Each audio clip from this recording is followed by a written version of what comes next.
America, and to the republic for which it stands, one nation, under God, indivisible, with liberty and justice for all. Okay. Just have a brief opportunity for public comment. I think most of the people who are here have something on the agenda, so. Okay, moving along, let's go to the approval of meeting minutes. Require a vote for April 16th. We have those meeting minutes in your packet, and you've had access to those over the last weekend or so. So could I have a motion? I move to approve the meeting minutes from April 16th.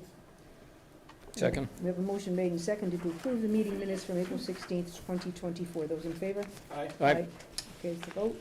Moving on to meeting minutes, April 23, a joint meeting with the Finance Committee. I move to approve the meeting minutes from the joint meeting with the Finance Committee on Thursday, April 23rd. We have a motion I made. abstain. We have a motion made and seconded by the chair. Any comments? We'll have one abstention. For April 23rd, 2024, joint meeting with the Finance Committee. Those in favor? Aye. Aye, Aye. with an abstention. Right after this, the public hearing at 6 for the poll petitions. I think the gentleman's here. Okay, Yeah. we'll still be on task. Meeting minute, require a vote for April 25, Premier Park and Play LLC High Plains Fairground presentation. That was on April 25. We have made a motion to approve those meeting minutes. I move to approve the meeting minutes from April 25th. Second. We have a motion made and seconded to approve the meeting minutes of April 25, 2024. Those in favor? Aye. Aye. Okay, that takes care of our meeting minutes and our approval. Thank you for that. We'll kind of skip over reports and go to public hearing on National Grid petition for joint or identical pole locations on Bentley Road, and also in a public hearing on joint National Grid petition for joint and identical pole locations on Worcester Road. Our DPW superintendent has reviewed their requests and indicates in a very brief memo to us that he's looked over the Bentley Road and it looks fine. Just please remind them to keep the poles as far off of the edge of the roadway as possible. The Worcester Road poles are on state right-of-way and would have no approval if necessary from the town of Barre. Yes. National Grid would need to get approval from the MADOT for that, so that you're aware of that. Yes. They're good then, so keeping the poles as far off of Bentley Road surface as possible is the request that the town would have, but other than that, I think. Oh, yeah, for Bentley Bentley Road. Right, We are installing those poles because to serve a new home at 65 Bentley Road. mm-hmm, And it was easier to install the poles, pole 7 and then pole 8 to serve that. And the customer wanted it on that side, so that was the cheaper way to go. okay, Yes, we tried to put poles as far off the street pavement as possible, but there are lot lines that we have to stay within. So I state that it's 4 or 5 feet off the pole, or if I could look at my notes, 2 or 3 feet anyway off the edge of the road. okay, And that's as far as where I can go without, we can't measure or survey every single road and see exactly where the lot lines, but we should be okay where I state them. questions? Is there anyone here for this petition? I don't see anyone. So you know that you'll be working with Mass DOT on the Worcester Road Yes, sightings? yeah. Okay. Could we have either a motion to approve the request for pole locations on Bentley Road? I move to approve the poll petitions for Bentley Road. Second. We have a motion made and seconded to approve the National Grid petition for joint or identical pole locations on Bentley Road as presented. Those in favor? Aye. Aye. That's a vote. Okay. Thank The you very Worcester much. Road You're ones, just some questions on that. Is that the one where it's a guy wire going into a tree? Yeah, a tree is being removed, and that was, I do most of the stuff in Barre, but that was, I guess, someone who specializes like DOT job said, oh, do this for me, because we're repaving the road. Yeah, And they put it in instead of doing the highway access permit with the state. okay. So, They'll be taking care of that. but I they'll assume. take care of that, yes. Are there additional trees on 122 that are still going to come down that are within the power lines? I'm not sure, because this one was only around 500, and the 2 trees around that pole, 24, Yeah. were already cut down. They just needed us to remove the guy wires, so we could cut it down to the stump. Yeah, there's a lot of elms that are in really bad shape. I don't know if they're, whose responsibility they are. I think the state has If taken a it's within couple. 10 feet of the power lines, I believe it's National Grid, correct? Yeah. We'll, yes, we do trim within our power lines. Mhm. And just on Worcester Road, Well, there's just a lot of dead elms. A Yeah. good number of them have come down, but I think there's still a few more. Yeah. But, I can have, the arborist just send, if this is on Worcester Road, Yeah. what number is around, do you know, or I just all of it? I mean, Pretty yeah, I think, from, say, 500 towards the center, towards Yeah. Wholesome Foods, that stretch still has quite a few. I'm trying to think if there are more going towards Worcester from that point. I Okay, think that's kind of where it got up through. okay, I'll have the arborist, look at it anyway and see what we can do. Great. Well, thank you for coming Thank to this evening. Appreciate your help. Thank you, have a nice day. Thank you. Thanks. While we're down in this part of the agenda, I think it would be great You got any to, motion?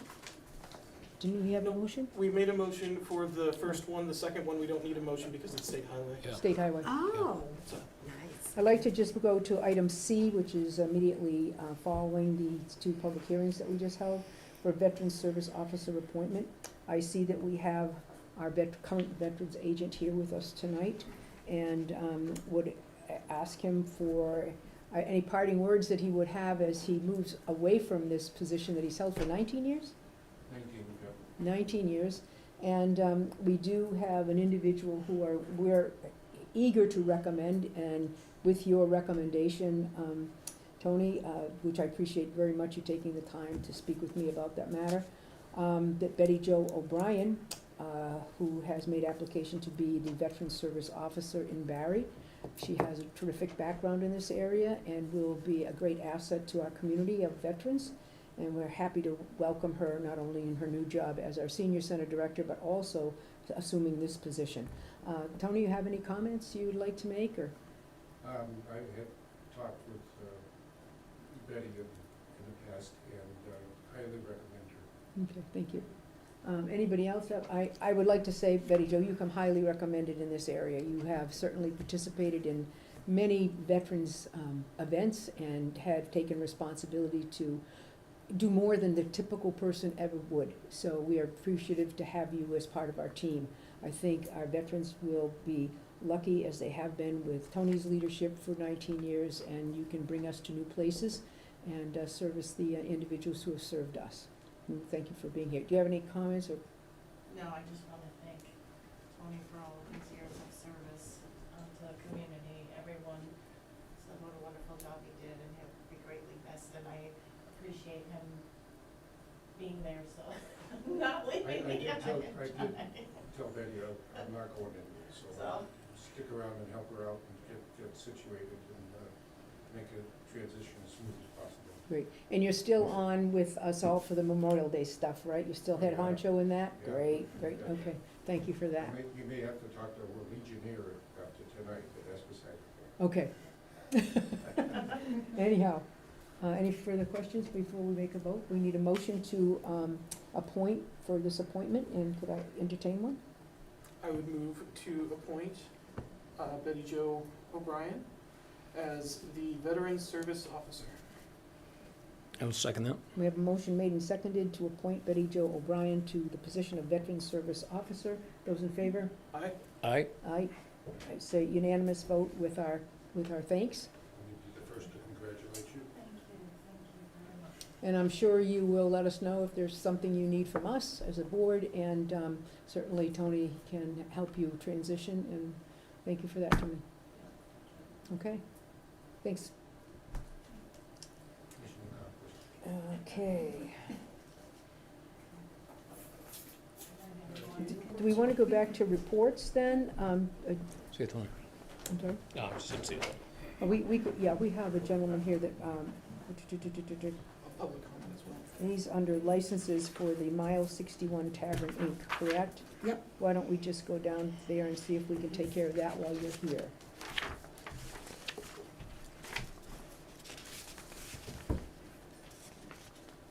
And so he's pursuing liquor license, a common victualer's license, and entertainment. Everything's been approved. Everything's been approved. So I guess he is ready to open business. I wish. You wish. The bill, we're still working on it. Yeah. Like I said, it's 2 steps forward and a step back. And just we're trying to make everything right. Mhm. Very high standards and, you know, in the end, we're pretty much refinishing everything, we're replacing everything. And just trying to line everything up, it takes forever. Yeah. You know, but whatever. Would you have We're any, excited. do you have any expectation of a potential? So our goal is the end of June. That's our Oh, wow, goal. that's pretty- It's, the pressure's on. Yeah, because the we still have a pressure's lot to on. do. Been working with the building department, getting stuff with them, and, yeah, the pressure's on, because it's been long enough, we have to put the pedal down and get things going, because, as money keeps going up, it's not coming in, so. Okay. We're ready. Okay, well, we have, everything's been approved, so we just need formal vote by the board. We have a motion to approve the licenses as noted here. I move to approve the liquor license, the common victualer's license, and the entertainment license for Mile 61 Tavern Incorporated. I'll second that. We have a motion made and seconded to approve the licenses of Mile 61 Tavern Inc., a liquor license, a common victualer's license, and entertainment. Those in favor? Aye. Aye. Looks like a vote. Well, our Fantastic. best wishes Yeah. for getting, boy, June's coming soon. It's coming fast. Yeah, it sure is. Yeah, Yeah. I want to thank Sandy, she's been great, she's really been helpful throughout the whole process, keeping us up to date with, especially as we waited for the liquor license from ABCC, that was. Yeah, that forever took a day. while, I don't know why. I don't know, maybe they're busy.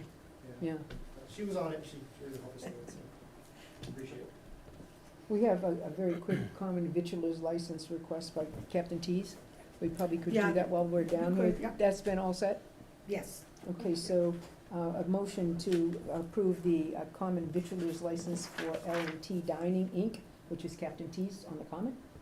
I move to approve the common victualer's license for L&T Dining Incorporated, known as Captain T's.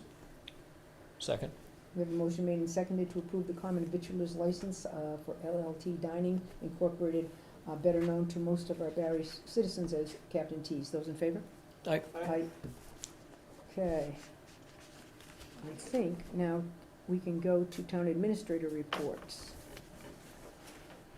All right, so, about a week ago, we had wrote a letter to the Board of Assessors asking for them to take out funds for us out of their abatement exemption to put in our overlay.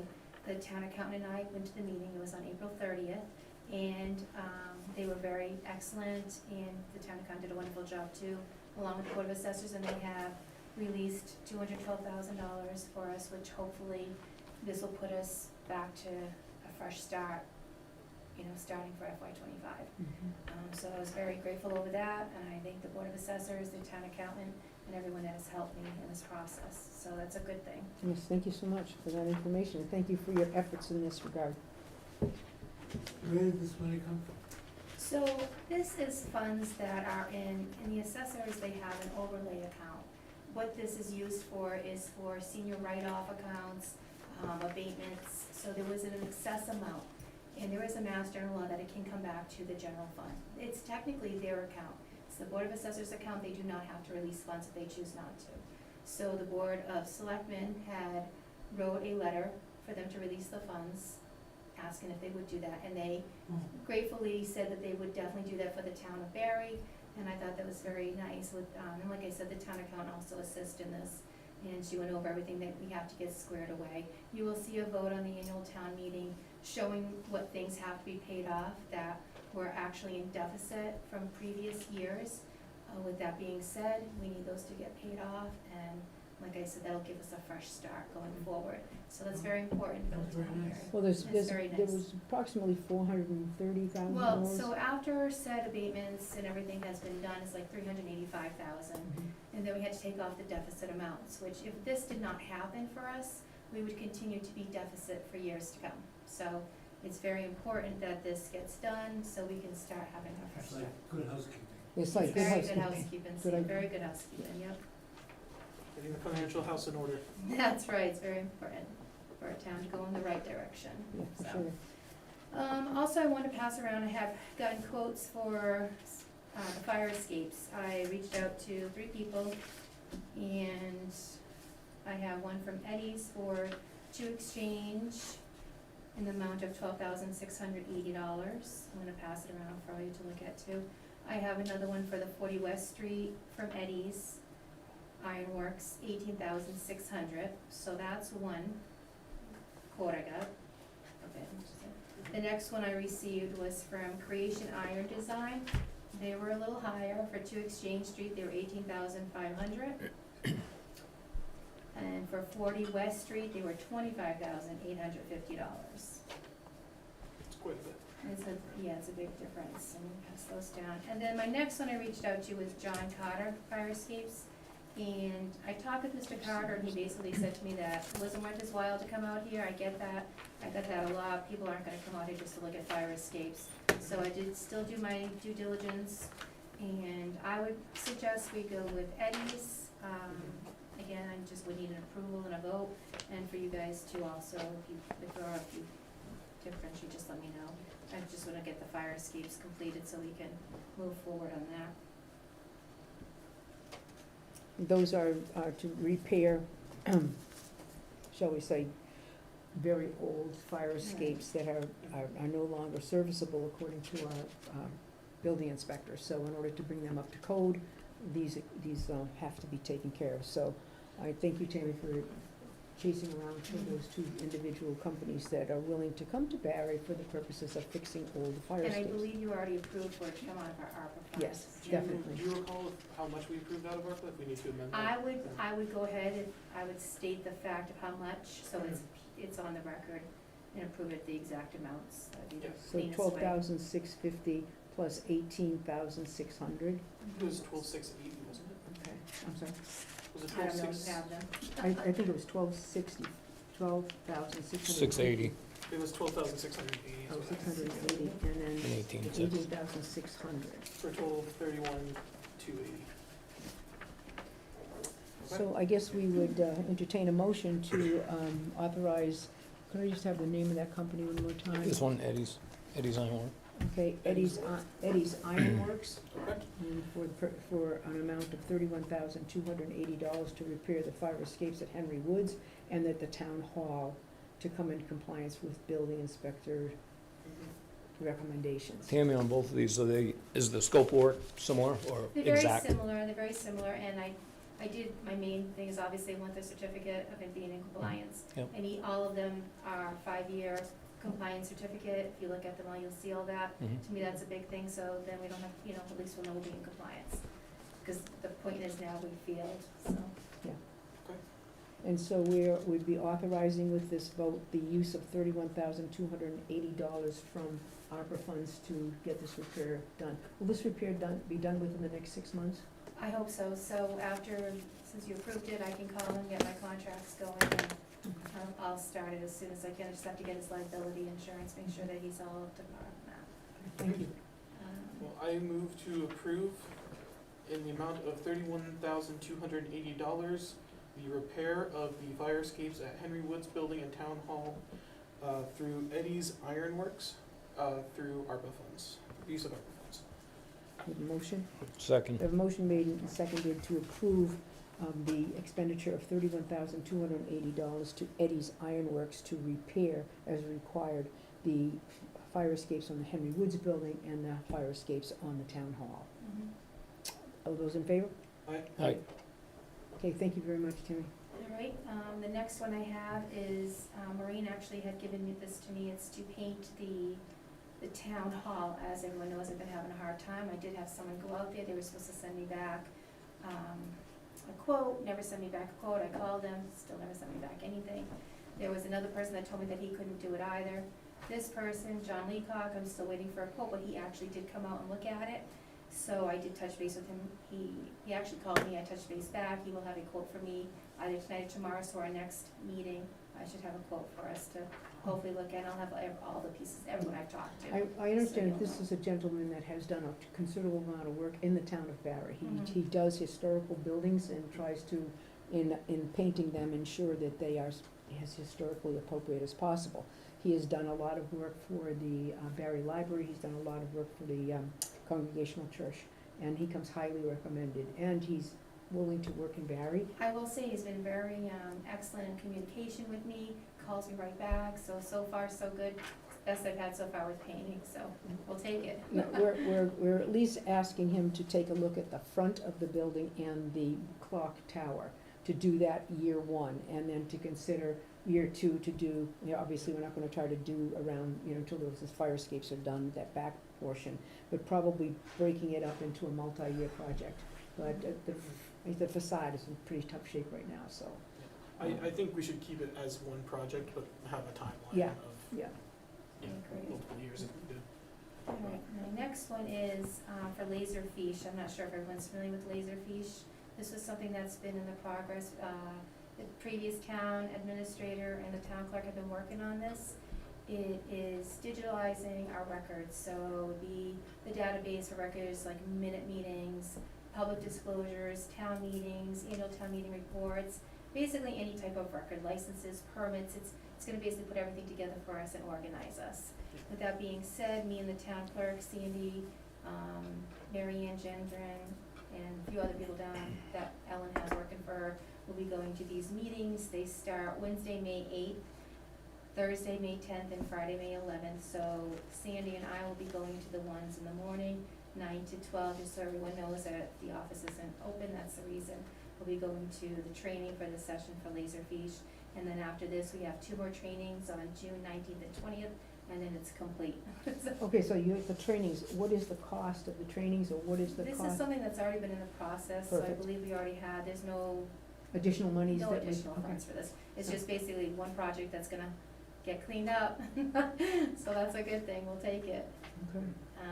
The next thing I wanted to say, 2 more things. Senior Center, Betty Jo, had come to me and she had asked me for a few things.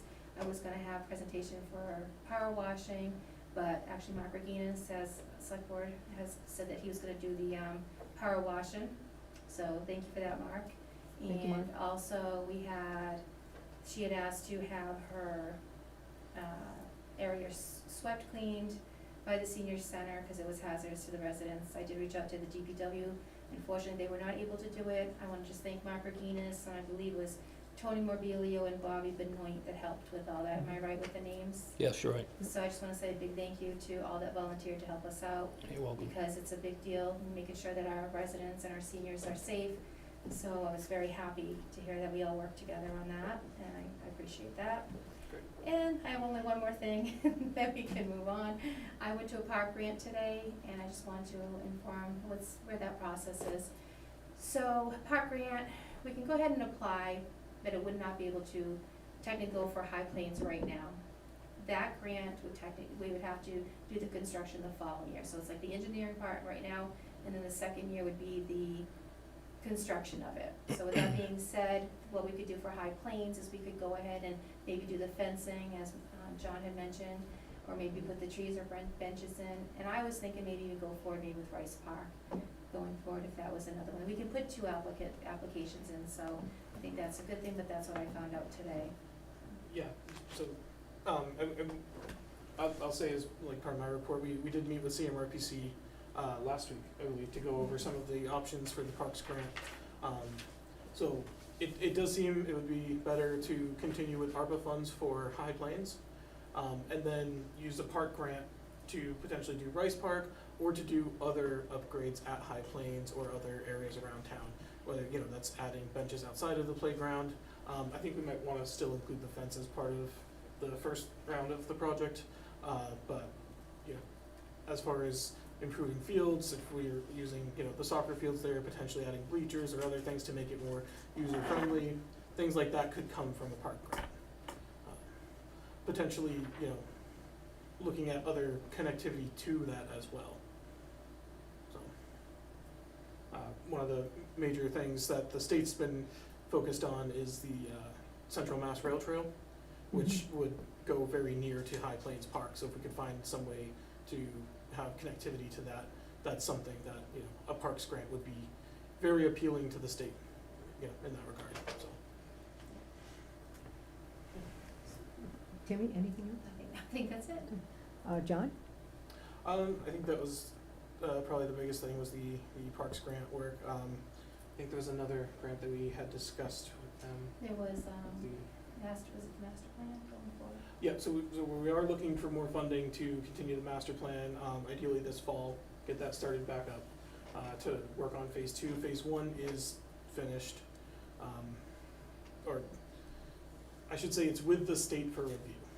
So I don't believe it's come back from the state with comments yet, but I'll double check on that. And then there's other, Zoning?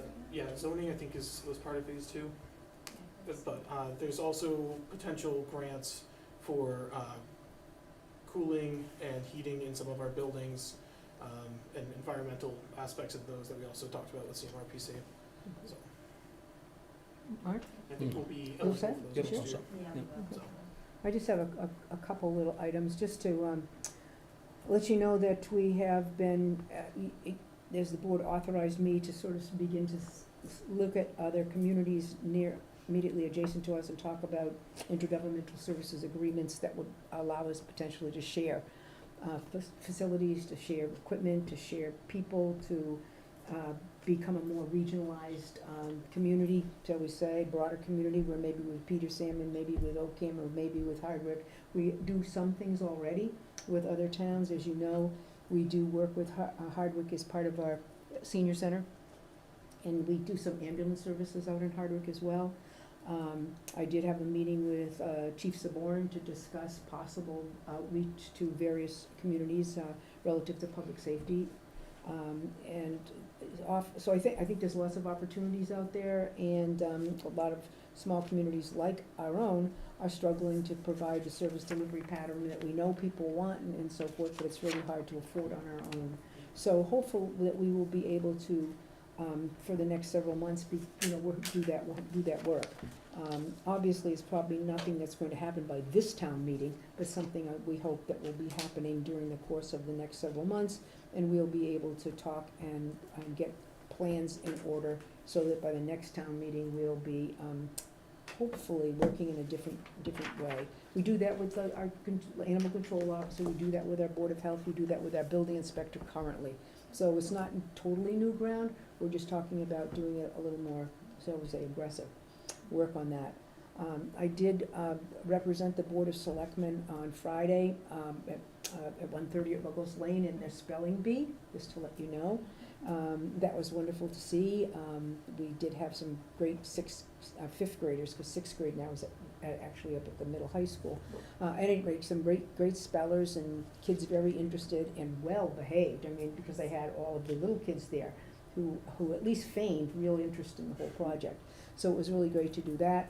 I also am currently working with the Barre Library Association and the Friday Club. It's a group that has been in place for, 100 plus years, and working to ensure that the flower pots and all of the things for Memorial Day are taken care of.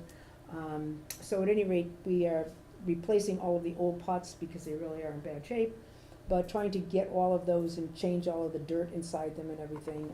I'm looking for volunteers, as always. But at any rate, we have gotten a grant to fund all the new pots and all of that, and hope that we can incorporate the many years of people who have chosen to decorate, at least 2 pots on the commons across the, Barre Plains, High Plains, everywhere you can have a pot. We've got one. So anyway, we're working on that. It may seem like a minor thing, but it's a significant thing to the community, as we have a lot of community groups working to make our Memorial Day a little special. So I'm happy to be involved with that.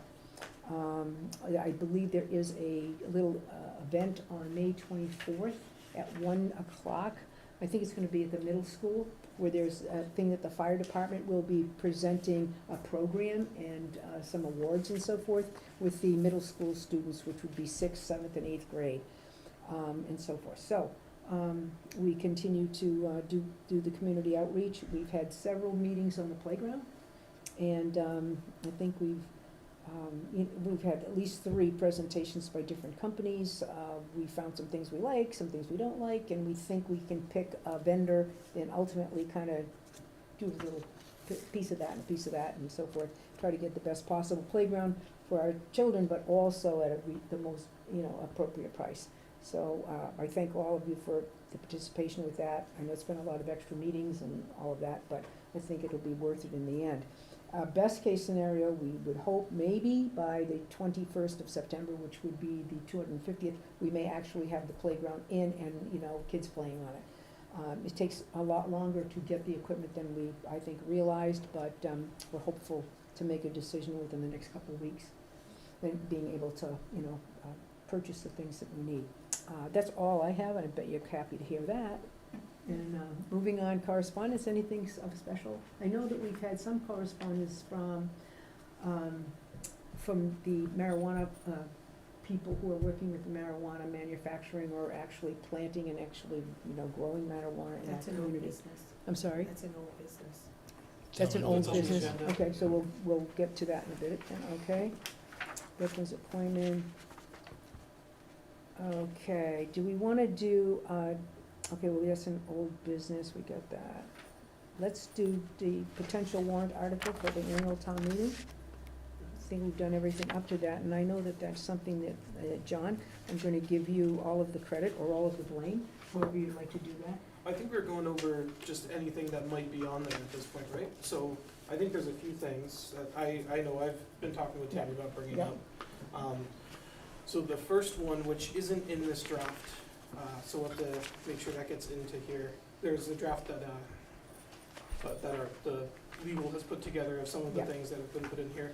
But the old reservoir dams, Oh, so that's- in talking with Tammy and working through that, realistically, we would want to add an article on here that would be to raise and appropriate, do you remember offhand the?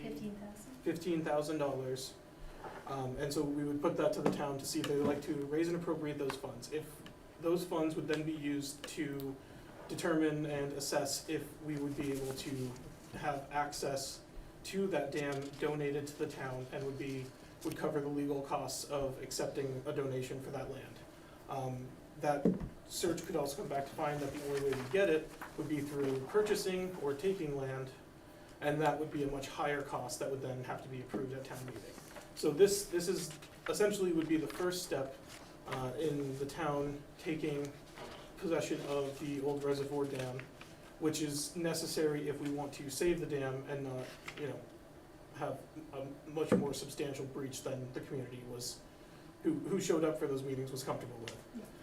So it would be up to the town to determine if we're willing to now put this money toward that first step.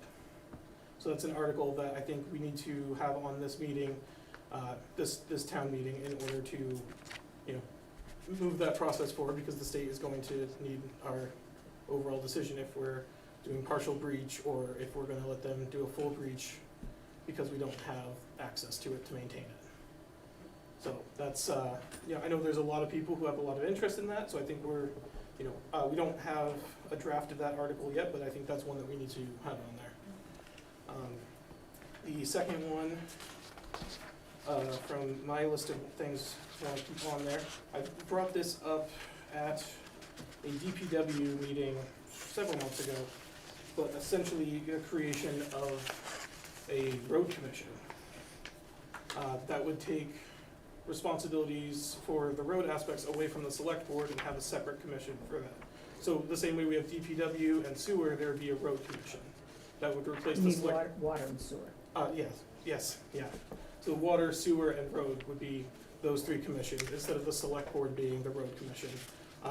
The way it's written in the draft, it has them being appointed by the select board. I think it might be more appropriate to be elected, the same way sewer and water are. So people could have a very direct say in how they want their roads managed, instead of the select board, which is, you know, primarily elected for personnel issues, determining what happens with the roads.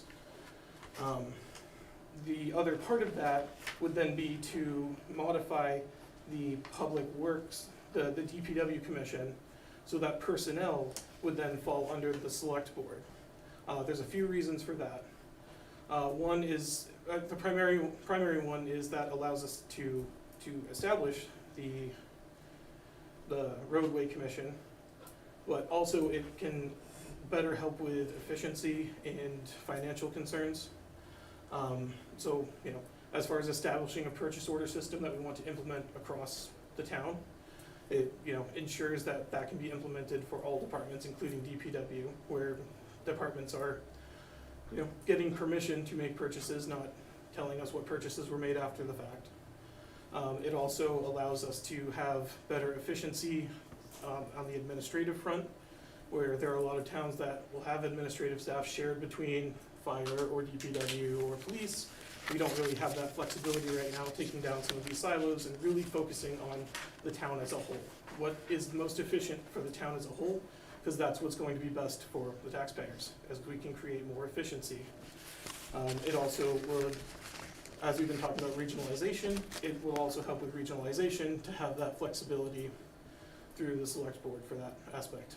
So there's other benefits to it, but I think it's something worth putting before the town to take a look at. I think that, that this would only be a first step, and that because we would be modifying the legislation Yep. that created the current commission, this would be a home rule petition that we would have to pursue through the legislature, and it would take us more time than any of us would like. And, you know, it's just, it's a slow-moving process. Yep. But I think this is obviously gonna be one of the main things that we're gonna discuss at the next commission meeting. Yeah. And, And we brought it up there before, yeah, so. you have, and, don't you know, think just, anyone's gonna be surprised. we're not trying to do anything behind the scenes or anything like that, we'd like to make sure that it's a very open process. One thing that I'm sure that people will say, well, gee, don't the selectmen really wanna do anything? And I mean, that's certainly not any intent here, that we certainly understand our commitments and obligations. And so it'll be interesting to have this discussion with the current commission, and to try to make the best decisions we can, and to understand our legislative responsibilities for these changes. We know we should start at least at town meeting. And so, yeah, the first step is town meeting, then it goes before the legislature. The legislature has been, you know, very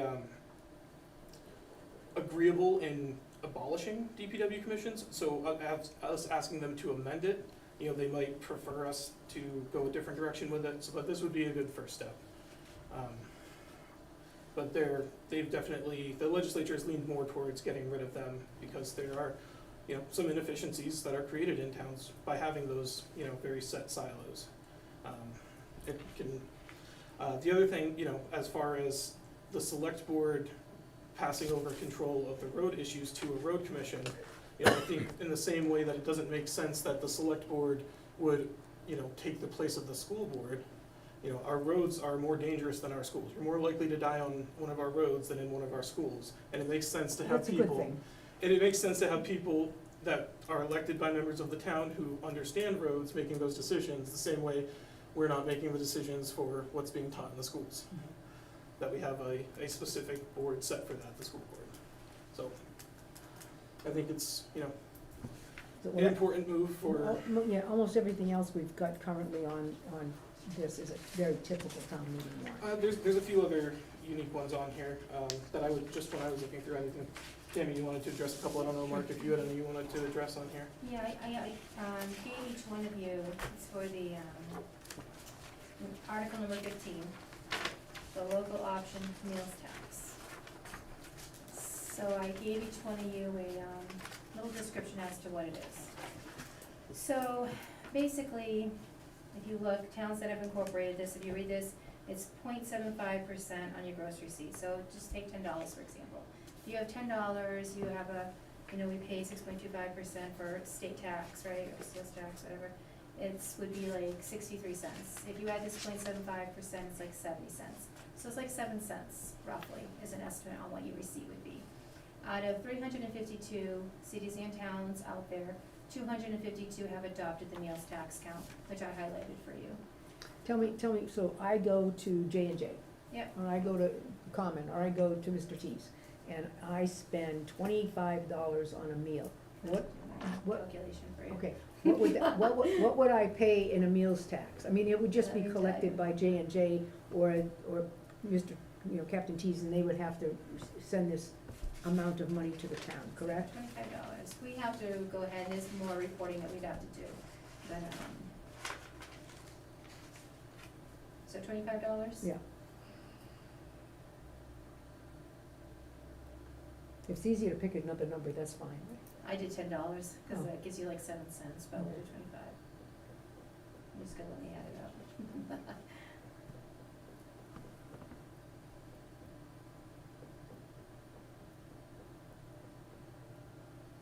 About 15 cents. Probably about 15, I'm not that good, I still use a calculator, guys. So $26.75 for that, just wanna see what it would be, and just if you didn't have it.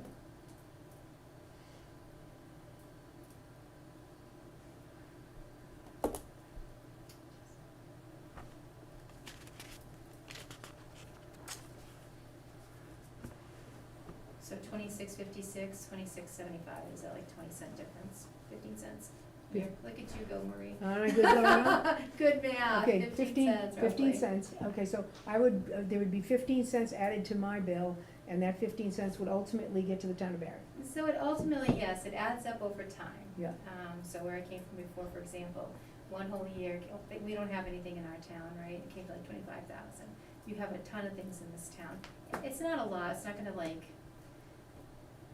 it's gonna help out, anything helps out, So would it be, for example, I go to Wholesome Food, I'm going there, I'm passing through town and I wanna buy a piece of pizza because I'm digging a ditch, down on, So if you I look don't know. here, it's gonna tell you exactly where it Is goes, that- like is that 'cause- cafes, cafeterias, it's Mm. more like coffee shops, diners, it's not really your groceries. It'd Okay, be but- salad bar, snacks. Okay, well, they have salad bars, they So have then it would be on pizza, that, they yeah. have sandwiches and stuff, so, Oh, you guys are okay, really s- doing good in okay, some areas. so it would be on that. Well, no, because I would suspect this is going to generate interesting questions. So Remind it us. would bring in revenue, that's what we're Okay. looking at, we wanna bring in revenue. We have most of our revenue that comes in from personal and real estate. Real estate, let's be real, we don't have any more, where we're gonna put any more room, so then we have new growth. So you have new growth, okay, so people go and build homes, there's only limited space to do it, they do improvements on their home. So you gotta find a way of how can we bring in more revenue to the town of Barre? Okay. How can we go ahead and do that? This is one way. Okay, well, it definitely is going to be something that, merits a conversation. Absolutely. And, what I wouldn't wanna do is to make something that's so prohibitive, and just doesn't seem to be that.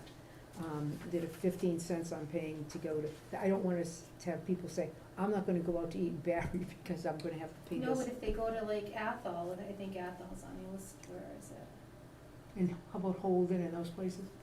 I only gave A through, I didn't give you all of them. Okay, well, it doesn't matter, But I mean, we Athol, could. I mean, I can give you every one you want, like I said, out of 352 cities and towns that we have around here, 252 have them, so. Okay, so we've Yeah, lost all this three-quarters revenue. of them. Yeah, Yes. we've lost all this revenue for all those years, that's the way we get Yes, that. that's pretty much, yes, because you're gonna go to the next town, you're probably gonna Now, pay is for the, it. is the rate constant, is that set by the state? Because It I noticed is. all of these have It the same is. tax rate, so Yes, that it could is. change if the state It changes could, it? it could go up, it could Okay. go down, I mean, That's entirely at that's. the state's whim. At the states, yep, I mean, I think it's worth putting it on, if they vote it down, it votes down, but it's a nice way to bring in some revenue to your town.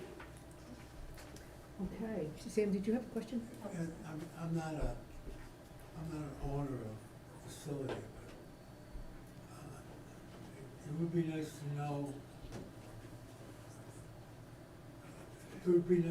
based on what kind of dollars people spend in Barre over the period of a year for food, how much would this added tax be burdensome to the people who are the restaurants, or the pizza parlors, or the other places.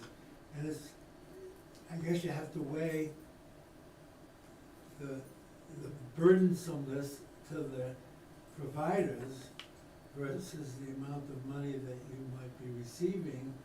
And maybe that kind of money can be found someplace else. And I'm just thinking the calculational burdens that these folks might, another step, one more issue. Mhm. That's my thought, Well, the only thing that encourages me to continue to at least consider this would be the fact that 251 cities and towns already do it. You know, and so I think we should look into it carefully, wouldn't just, hurt, yeah. yeah. I Like, suppose we can get could all the cal- information and give it to the people and see, you know, I think that's the beauty of all of these warrants, is that it goes to the town meeting to be decided on by And everyone. they can vote it down, that's Yeah. fine too. I suppose it would be nice to know how many of those people who accepted it versus declined it are small towns like Barre. Hmm. It's a good That question. would be a good calculus. I can get a list to you if you Yeah, want. I don't know whether Hardwick has one of these, or whether Petersham, or, We don't have that information right I here, can but you get can that. get it next online. time. I can get no, it. I'm not just Yeah. saying right now, but I would just generally offhand think it's, for that little money, it would be burdensome. Well, I guess we'll have to see what the people think. Yeah. That's all. Yeah, I don't know. Well, thank you, Tammy, for bringing it to our attention, it's worthy of discussion if nothing else. Okay. Okay, do you have any other things that you'd like to comment on, either? Do you have any more?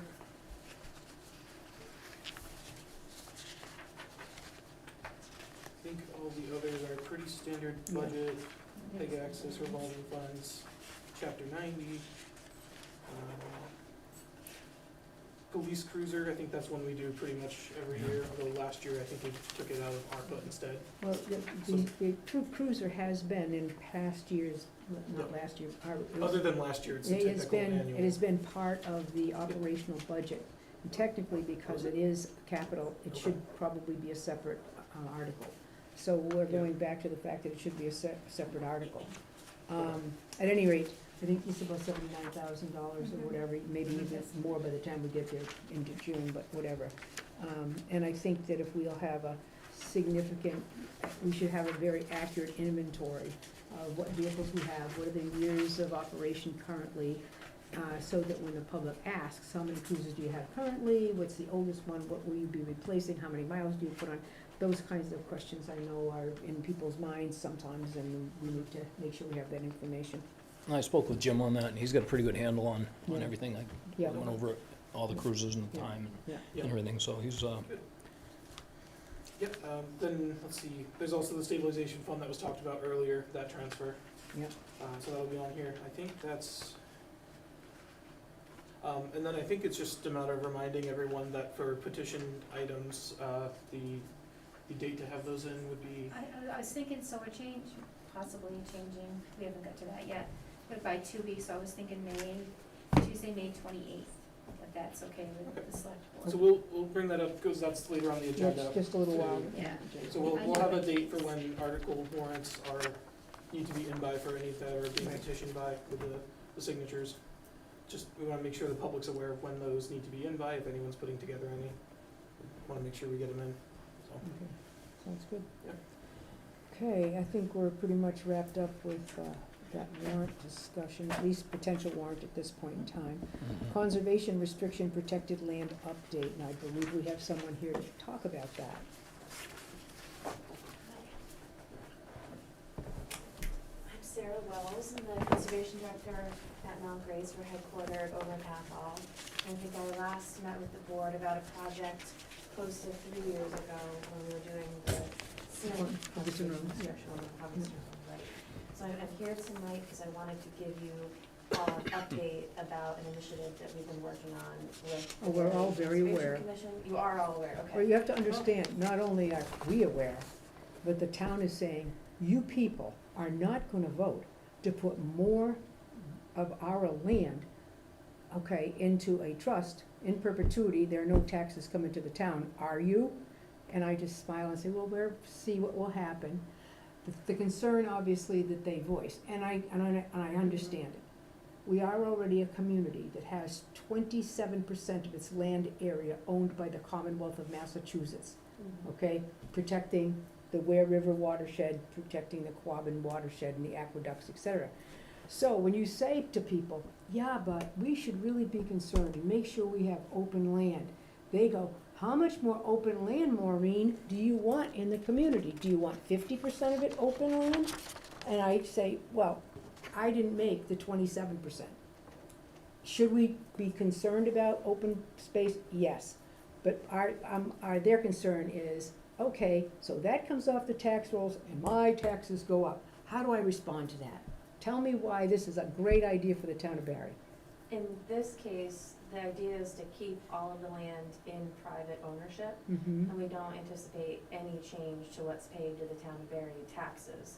Because of the folks who are participating, 2 of them are already nonprofit retreat centers who are utilizing their tax exempt status. Right. And everyone else is already enrolled in the Chapter 61 current use program and has been in that. But 61A has some revenue to the town, Right. correct?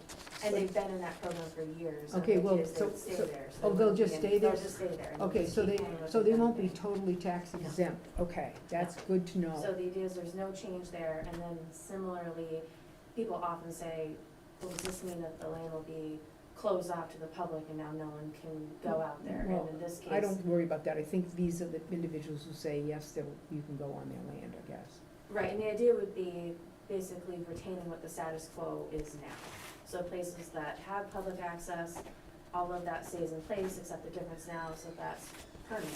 So places, there's no chance that that'll change in the future. And our goal is really to try to protect the working landscape. The Stevens family is looking to protect 3 different properties that are all part of the larger Carbon Stevens farm operation, and they've been doing a lot of work on Washburn Road that people have probably seen, trying to restore the footprint of the original farm, which I think is pretty tremendous. And there are other folks who are keeping the land as woodlands, primarily the Insight Meditation Society and the Barre Center for Buddhist Studies. So there won't be any change there. The idea is to keep woods as woods, keep the farms as farms, and to craft these documents so that those types of sustainable land uses continue, but there's a long-term relationship between the family, or in this case, some of the nonprofits, with the land trust. So that's what we're trying to do. So, where you're talking about the Buddhist Study Center and Insight Meditation, they purchased a lot of old farmland as well against the Alexandrovich property, I mean, a lot of it. Right. And anything that's for sale in that area, I live near them, so I know I'm waiting to sell my house because I know they're gonna buy it. But, the concern obviously is then they put up signs that say, this is a wildlife sanctuary.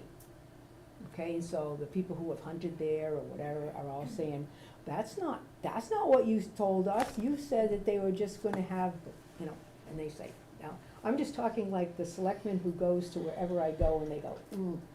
Then, in addition to that, the Patterson farm, which was quite extensive, all of that went into an Audubon group, who says, leave no trace except footprints or something. And so, all of that land, hundreds of acres, okay, is now, okay, a sanctuary that I guess they just get to say it's a sanctuary. It never was a sanctuary before. It was just land that people hunted on, fished on, et cetera. And the same thing with the Audubon. So people complain to me about, okay, what do you think about that? How come you let that happen? So I just want you to say to me, oh no, there will be taxes paid, so I can go out and give them the proper, correct information. Because I know the importance and significance of open space, but I also say, I understand people whose taxes go up every year, and then we continue to say, and then we're gonna put more, sanctuary land.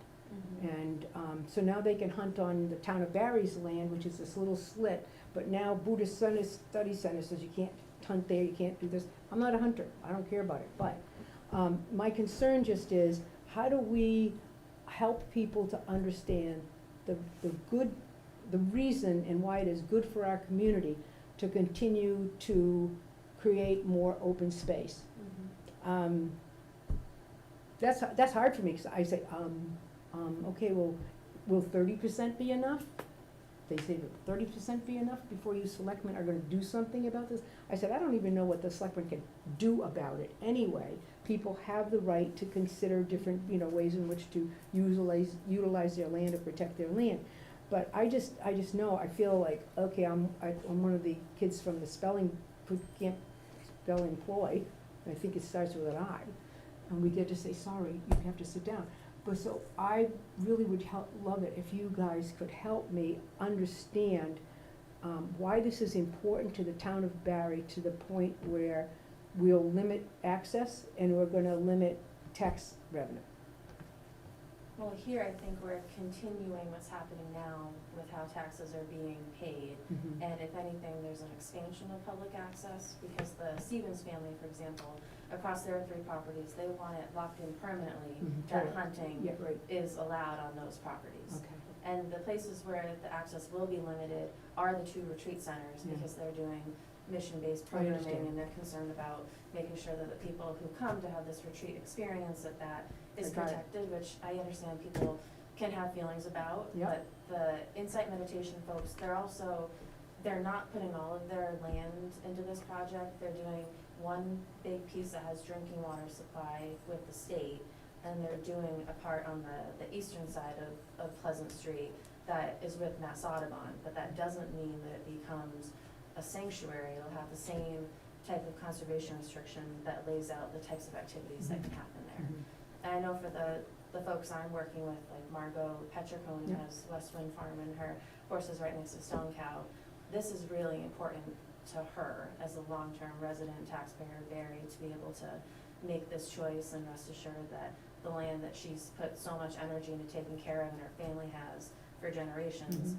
will stay that way and will continue to be available as a farm. Mhm. I think the Stevens family's in the same boat. So Yeah. for those folks, it's one of the most important things that they can do with the land that they have. And Yeah. they definitely see that as a public Yeah. Well, benefit too. Well, the concern is that they'll be still paying 61A taxes. Right. I'm good with that. Yeah, there's because no there wa- reduction. I totally get that. Yeah, I live in because- Orange. Because, Yeah. trust me, I was woefully ignorant, and I take responsibility for that, I'm thinking, geez, are they right? There's no taxes gonna be paid on this property anymore, and, there's 1,000 acres here, 300 acres there, and you say, And I live amongst the sanctuary, okay? I Mhm. live with the Audubon and so forth, and I'm not a hunter, I'm not a person who fishes, but all of that land was open to public for years, Mhm. and now it just isn't.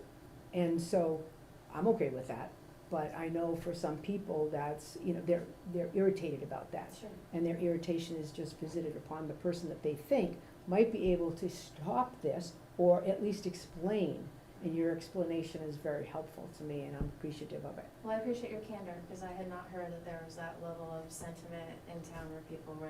Well, and the thing of it is, they all know that I have lived across the way from the Stevens family for a long time, and next to the Phelps family and the Patterson family, and so they're all thinking, she's gotta be on the take for this. She knows all these people, that's why this is all happening in her neighborhood. And I'm just, Yeah. okay. And then there's the Swindell property that's hitched up to my life as well, and there's land that my husband and I own up in that area. And Phil said, you guys should get onto this bandwagon, because you're immediately adjacent to these properties. And I said, absolutely not. The last name anybody needs to see on one of these deed restrictions is mine, right?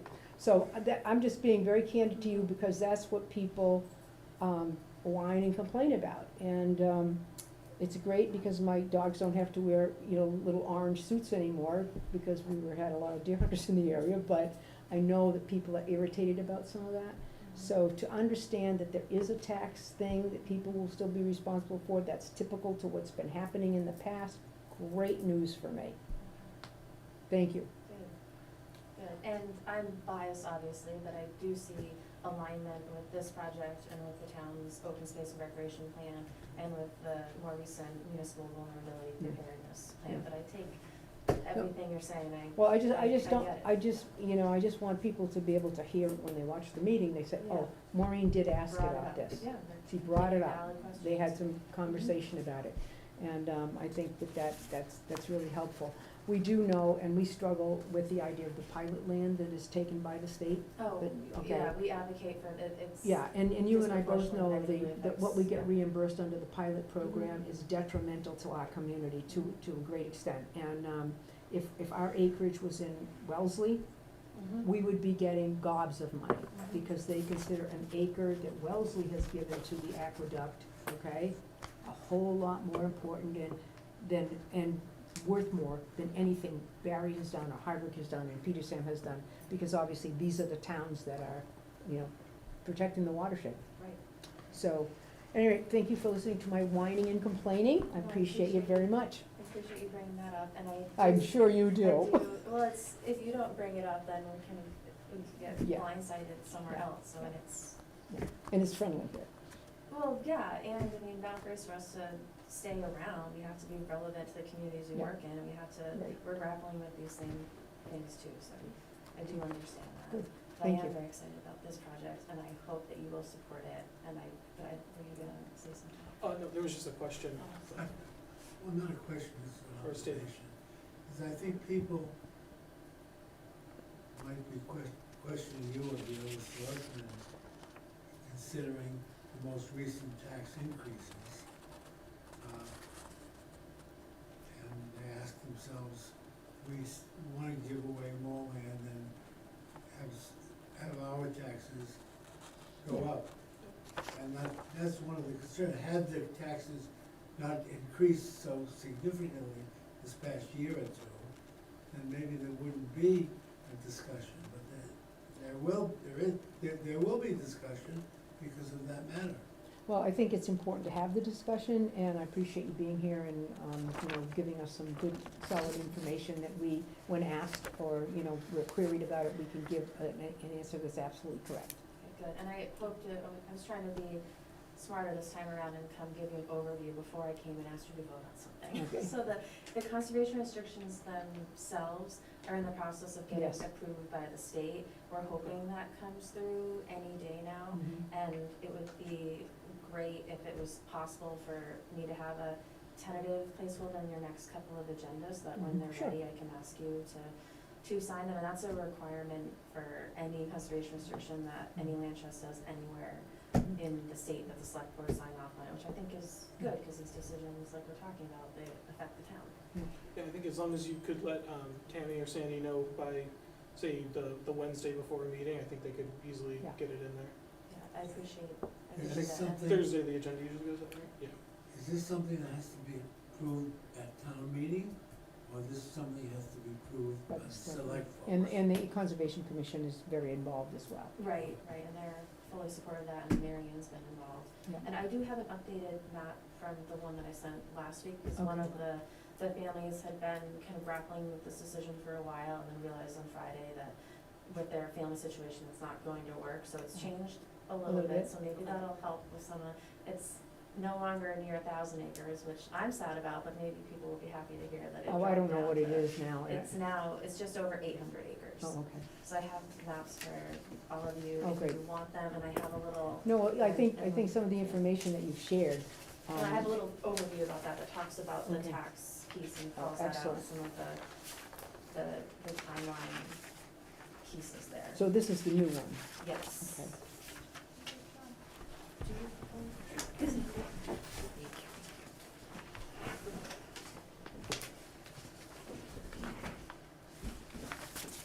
I mean, is it worth it, putting this on the town meeting?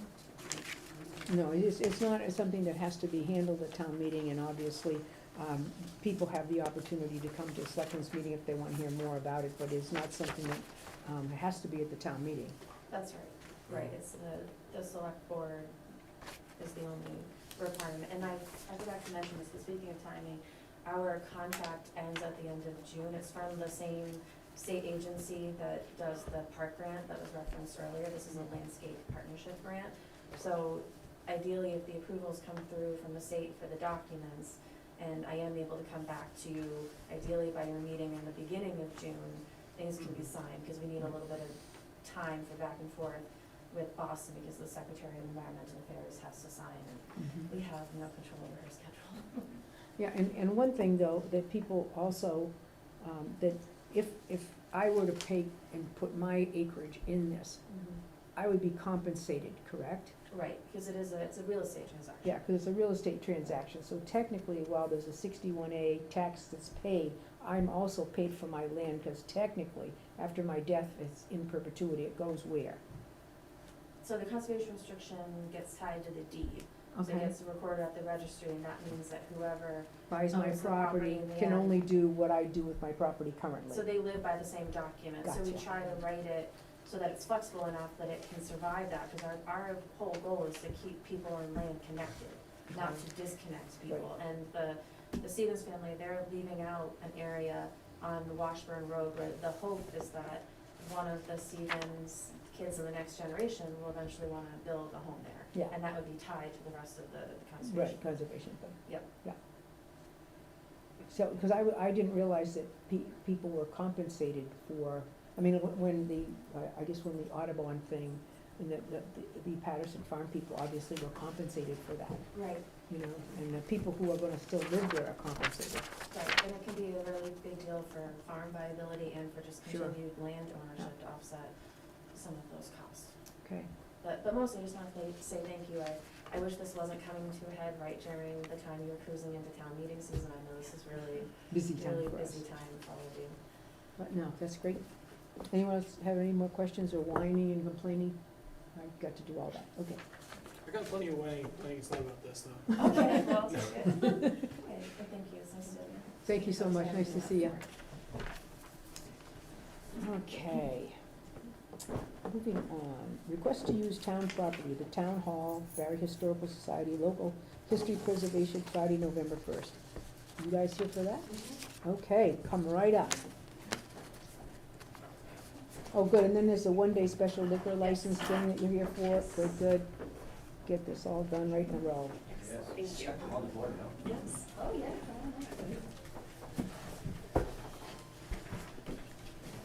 Sorry to keep you waiting. Oh, so thank you for fitting us in so quickly. Oh, I'm all right. Stephanie Young, I'm the Vice President of the Historical Society. Kay Flick is the Secretary. And Chris Higgins was just voted on to our Board of Directors, so he's here as well. Congratulations, Chris. Well, thank you guys for doing that kind of stuff like the Historical Society, and I mean, I have to say, when they were in selectmen interviews and they said, what's good about Barre, what's nice about Barre? You cannot drive any town, anywhere where you see the amount of acreage and buildings that are from our Historical Commission, Historical Society, in a town like ours. I mean, usually you drive by and there's this like little place that's half the size of the, you know, what is it, something on the Common, Cafe on the Common. And you hear it's, I don't know how you guys do it. I mean, how you support all of those buildings. I know you have some, you know, really favored people who make generational donations, but it's an amazing thing. It is. So congratulations on that, a lot of work. There's a lot of volunteers, and our membership really helps, and Yeah. we've got a lot of new corporate sponsors. And, Great. good investment practices, so we're really excited to. Do you do have what personal we have. family things? No, I'm just kidding. No. I'm gonna hand you over some money and say, go for it. Cause Well, you guys are Yeah, doing bring some, it on. you guys are doing some amazing things on a very little shoestring, I We think. do legacy planning as well, that's an idea. Yeah, amazing. Okay. Why don't you talk a little bit about what you need from us tonight? I guess the first bullet point was just using the property, and I think that's, a basic form. Yeah, that and that's been goes completed, through. and we're Right. good. I put together a letter, give one to the minutes, if you don't mind, I would like to just read it for the record. Sure. Sorry, I don't have a copy to show. I will pass you one to after. To the esteemed members of the Board Select Board, we respectfully request your consideration for granting a one-day liquor license to facilitate the hosting of a beer tent and live music as part of the Town of Barre's 250th year Grand Parade on Saturday, September 21st. This event promises to be a momentous occasion, and we believe the inclusion of these elements will significantly contribute to its success for several reasons. Community giving. This event represents a unique opportunity for us to give back to our community, fostering a sense of unity and shared celebration among residents. Historical showcase. Through curated exhibits and displays, we aim to highlight 250 years of Barre's rich history, along with our own 115-year anniversary this year, which was just last week, right? Yep. Third. Providing attendees with a deeper appreciation for our town's heritage. Broad audience engagement. By offering live music and a beer tent, we anticipate attracting a diverse crowd, thus complementing the day's festivities and ensuring a vibrant atmosphere for all. Safety and respect. We are committed to ensuring a safe and controlled environment, carefully coordinating the timing of the beer service to align with the parade schedule and other activities. Beer service will cease at 1 p.m. and will resume after the parade and the mummers dance have concluded. Oral history celebration. When will you begin? We would like, oh, I'm sorry, we didn't add that in there. We would like to begin at 11:30. When people start arriving to the common, it's gonna be a busy day, and we expect people to start arriving early, and we can entertain them and educate them. Okay. Oral history celebration. This event presents an invaluable opportunity to celebrate the art of oral history. Attendees will have the chance to share their memories of iconic local landmarks such as the Barre Hotel and the Hunt Club, fostering intergenerational brave. dialogue. The Hunt Club is not just what we remember. The Hunt Thankfully. Club goes back to 1888, Okay, and I have a whole history diatribe I can go on. if all you'd like righty, me to. all righty, all We need righty. to come to that. It's Okay very then. exciting. Chris and I grew up in a different time when it was quite a place, but okay. And those people are much older now and maybe a lot more responsible Yeah. and have a good time still. But this will help foster intergenerational dialogue and preserve our town's unique stories. Enhanced event experience. Offering a beer tent alongside other programming adds a dynamic dimension to the celebration, enhancing the overall experience for attendees. It provides an opportunity for relaxation, socialization, and enjoyment, complementing the diverse range of activities available throughout the day. We are confident that the inclusion of the beer tent and live music will contribute positively to the success of this milestone event, creating lasting memories for our community members and visitors alike. We sincerely hope for your support in making this vision a reality. On behalf of the Board of Directors, thank you for your attention to this consideration. Stephanie Young, Kay Potter, Blake, and, I'm sorry, we didn't actually let our names already here. Okay, so There are questions. this tent, or where will it be located? How will you be organizing and arranging all of this? It's gonna be on that side of the street? It will be, between our three buildings. Right. We still are planning and fine tuning it. But I bring some experience to this. I proposed the first beer tent in the town of Paxton at the college, and that presented its own set of issues and audience. But last fall, I had my first conversation with Audrey from the Hardwick Fair Committee. Right. They seem to run a wonderful beer tent in the middle of a family weekend, long history event. So I wanted to pick her brain and see if, they've got a routine going and several years' experience, but we wanted to entertain the idea for the Grand Parade Day. We spoke again early this year. We had a few conversations early on with representatives from the 250th Committee. We proposed it to our board, who said get a little more information. We looked into tent rentals and booking a band. We thought a live band would be, and everything was falling into place, and the board fully supported us. The end of April, we came right over and saw Sandy, got an application, and we plan to likely funnel between our two common street buildings, the Society Building and the Heritage Building, bring the audience through there. I also had a meeting with the chief in town, the chief of police too, who also has signed off on the event. And he said, you know, roping will be important, but he understands it's gonna be a family event and a festive sort of day. We'll funnel people through there, the band will be in the back there, we'll have a tent, we'll have seating, and we're gonna have exhibits, and we want people to know, people that laugh when you mention the hunt club. There is Geez, such did I walk into that for a you? deep, you did, thank you.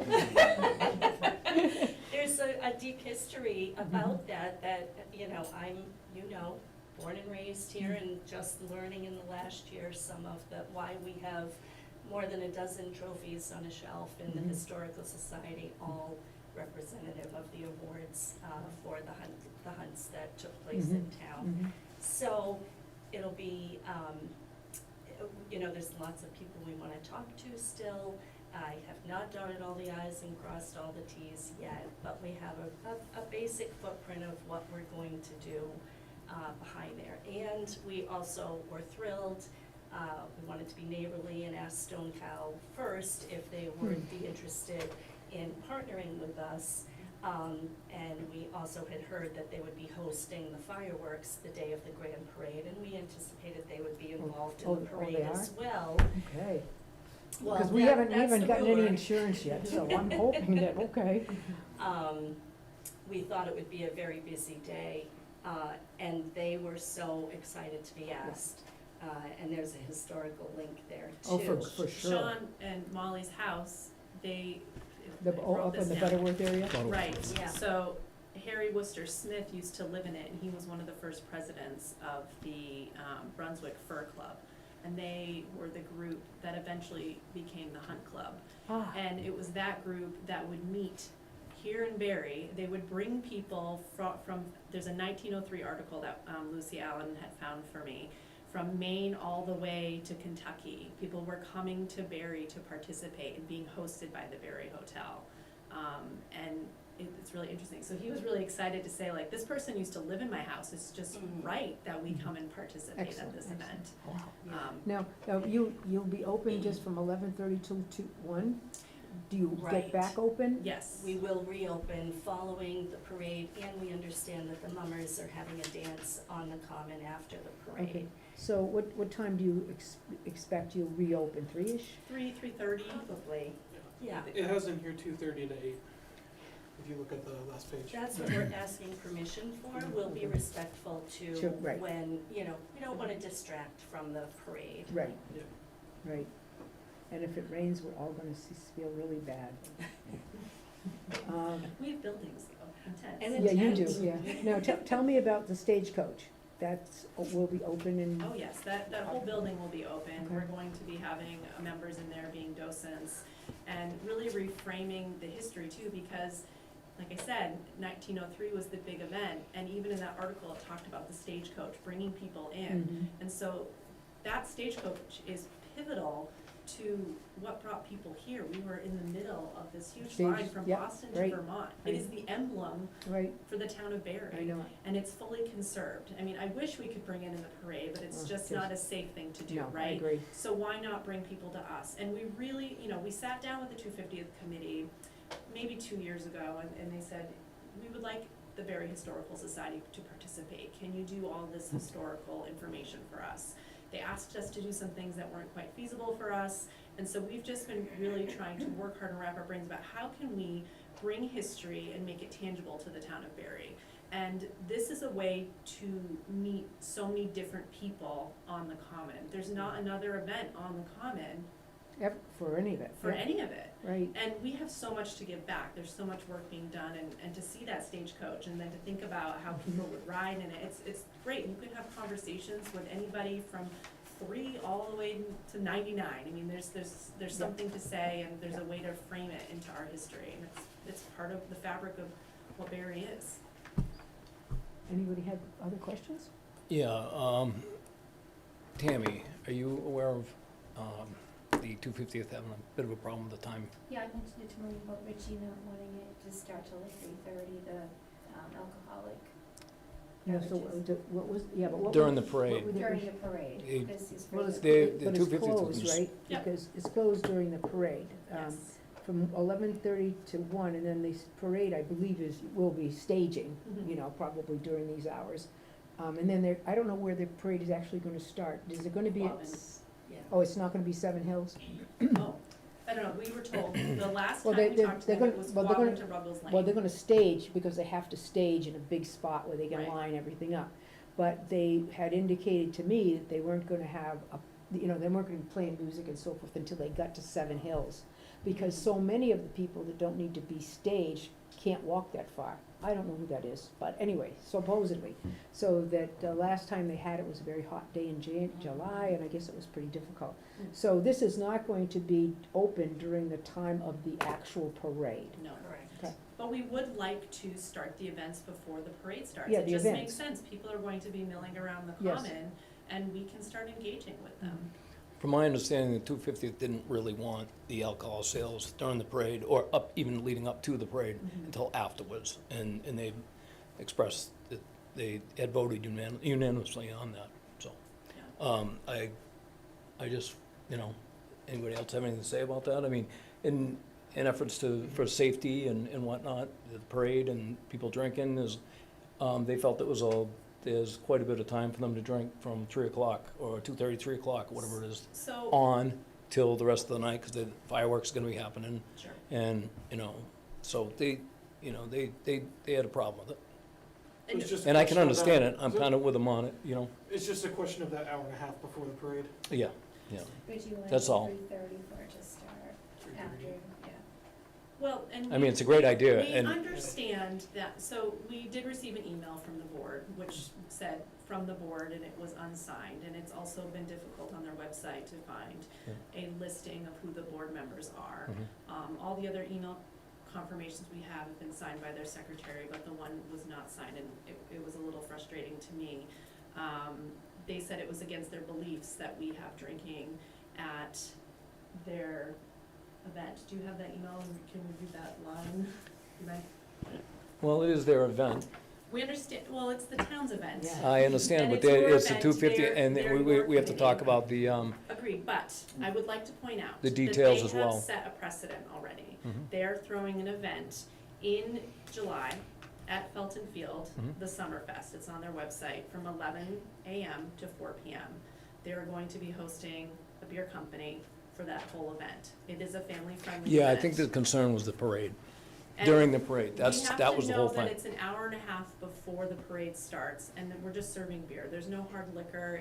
If someone has a beer or two before the parade, I don't think people are gonna be running across into the road, running in front of the horses. And I just don't think it's fair to not do something just in case one person might act out. And we have a safety plan. We have talked to the police. We know there's a plan, and I think Stone Cow would want to be sure that they haven't overserved anybody. Right. I understand, but I mean, Fearless I just have Yeah. to, I have to respect, And- their wishes as well. I mean, it's their parade, and they, The they, 250th anniversary committee has already committed, they got beer at a brewery from Rutland. They've already sold it at an event in Common. Already, yeah. Mhm. Right, during a family. that's, it's not friendly about, event. it's not about, they don't have any problem with it, but they just don't want it before the parade. On their small group's whim, and we're coming to you saying that we can complement this event by doing this, and by creating the activities we would like to create at the society. We will hold people there while they're waiting. We will bring people to the common earlier, which might help with traffic, and it will be something to do while everybody is standing around waiting for the parade to go by. And I do not believe that we are going to infringe upon this parade in any way. It does not even go past the society road. It is going all the way further away. So people would have to cross that one-way street onto the common to get to the parade. There's plenty of space and room on the common to share. And it is the perfect opportunity to share in the history of the 250 years of bearing. Let me ask a stupid question. Yep. And I ask it of the board as well. Is this somehow designated by the committee or by the community as an alcohol-free event? Because what prohibits me from saying, I'm gonna be waiting up in there for the things, I'm packing a cooler for my kids and us, and we're gonna have beer in it. I'm not saying they're going to all do that, but being a teetotaler, I think people drink more than they should have all the time, but that's me. I look at this and I say, is this like an alcohol-free event and we are advertising it as such? And if we're not, can I bring in my cooler, a can of beer and drink? I have They wouldn't be one. alcohol-free because they're already in agreement after 3:30. Yeah. So it's So- clearly an alcohol Okay, event. so, Yeah, I don't And then have any this would problem be with alcohol. a designated area too, where people aren't taking their beverages beyond a certain Yeah. point, Correct. like you see at a lot of events. Yeah, yeah. And their own events. What's that? Their own events. Yeah. It's not just other events, it's the events done by the 250th. It just feels like a double standard. mhm. It wasn't their idea, they're not happy that we're doing it, and they're now saying, we don't want you to do it this specific way. And why? I mean, I think Well, it's a there's- family, oh, go ahead, sorry. I think there's definitely something to be said for, addressing the economic development side of it, helping businesses in our own community, showcasing the businesses in Barre that do draw a lot of people on a normal day, not just on this day, and kind of helping to build that as people come through. I'm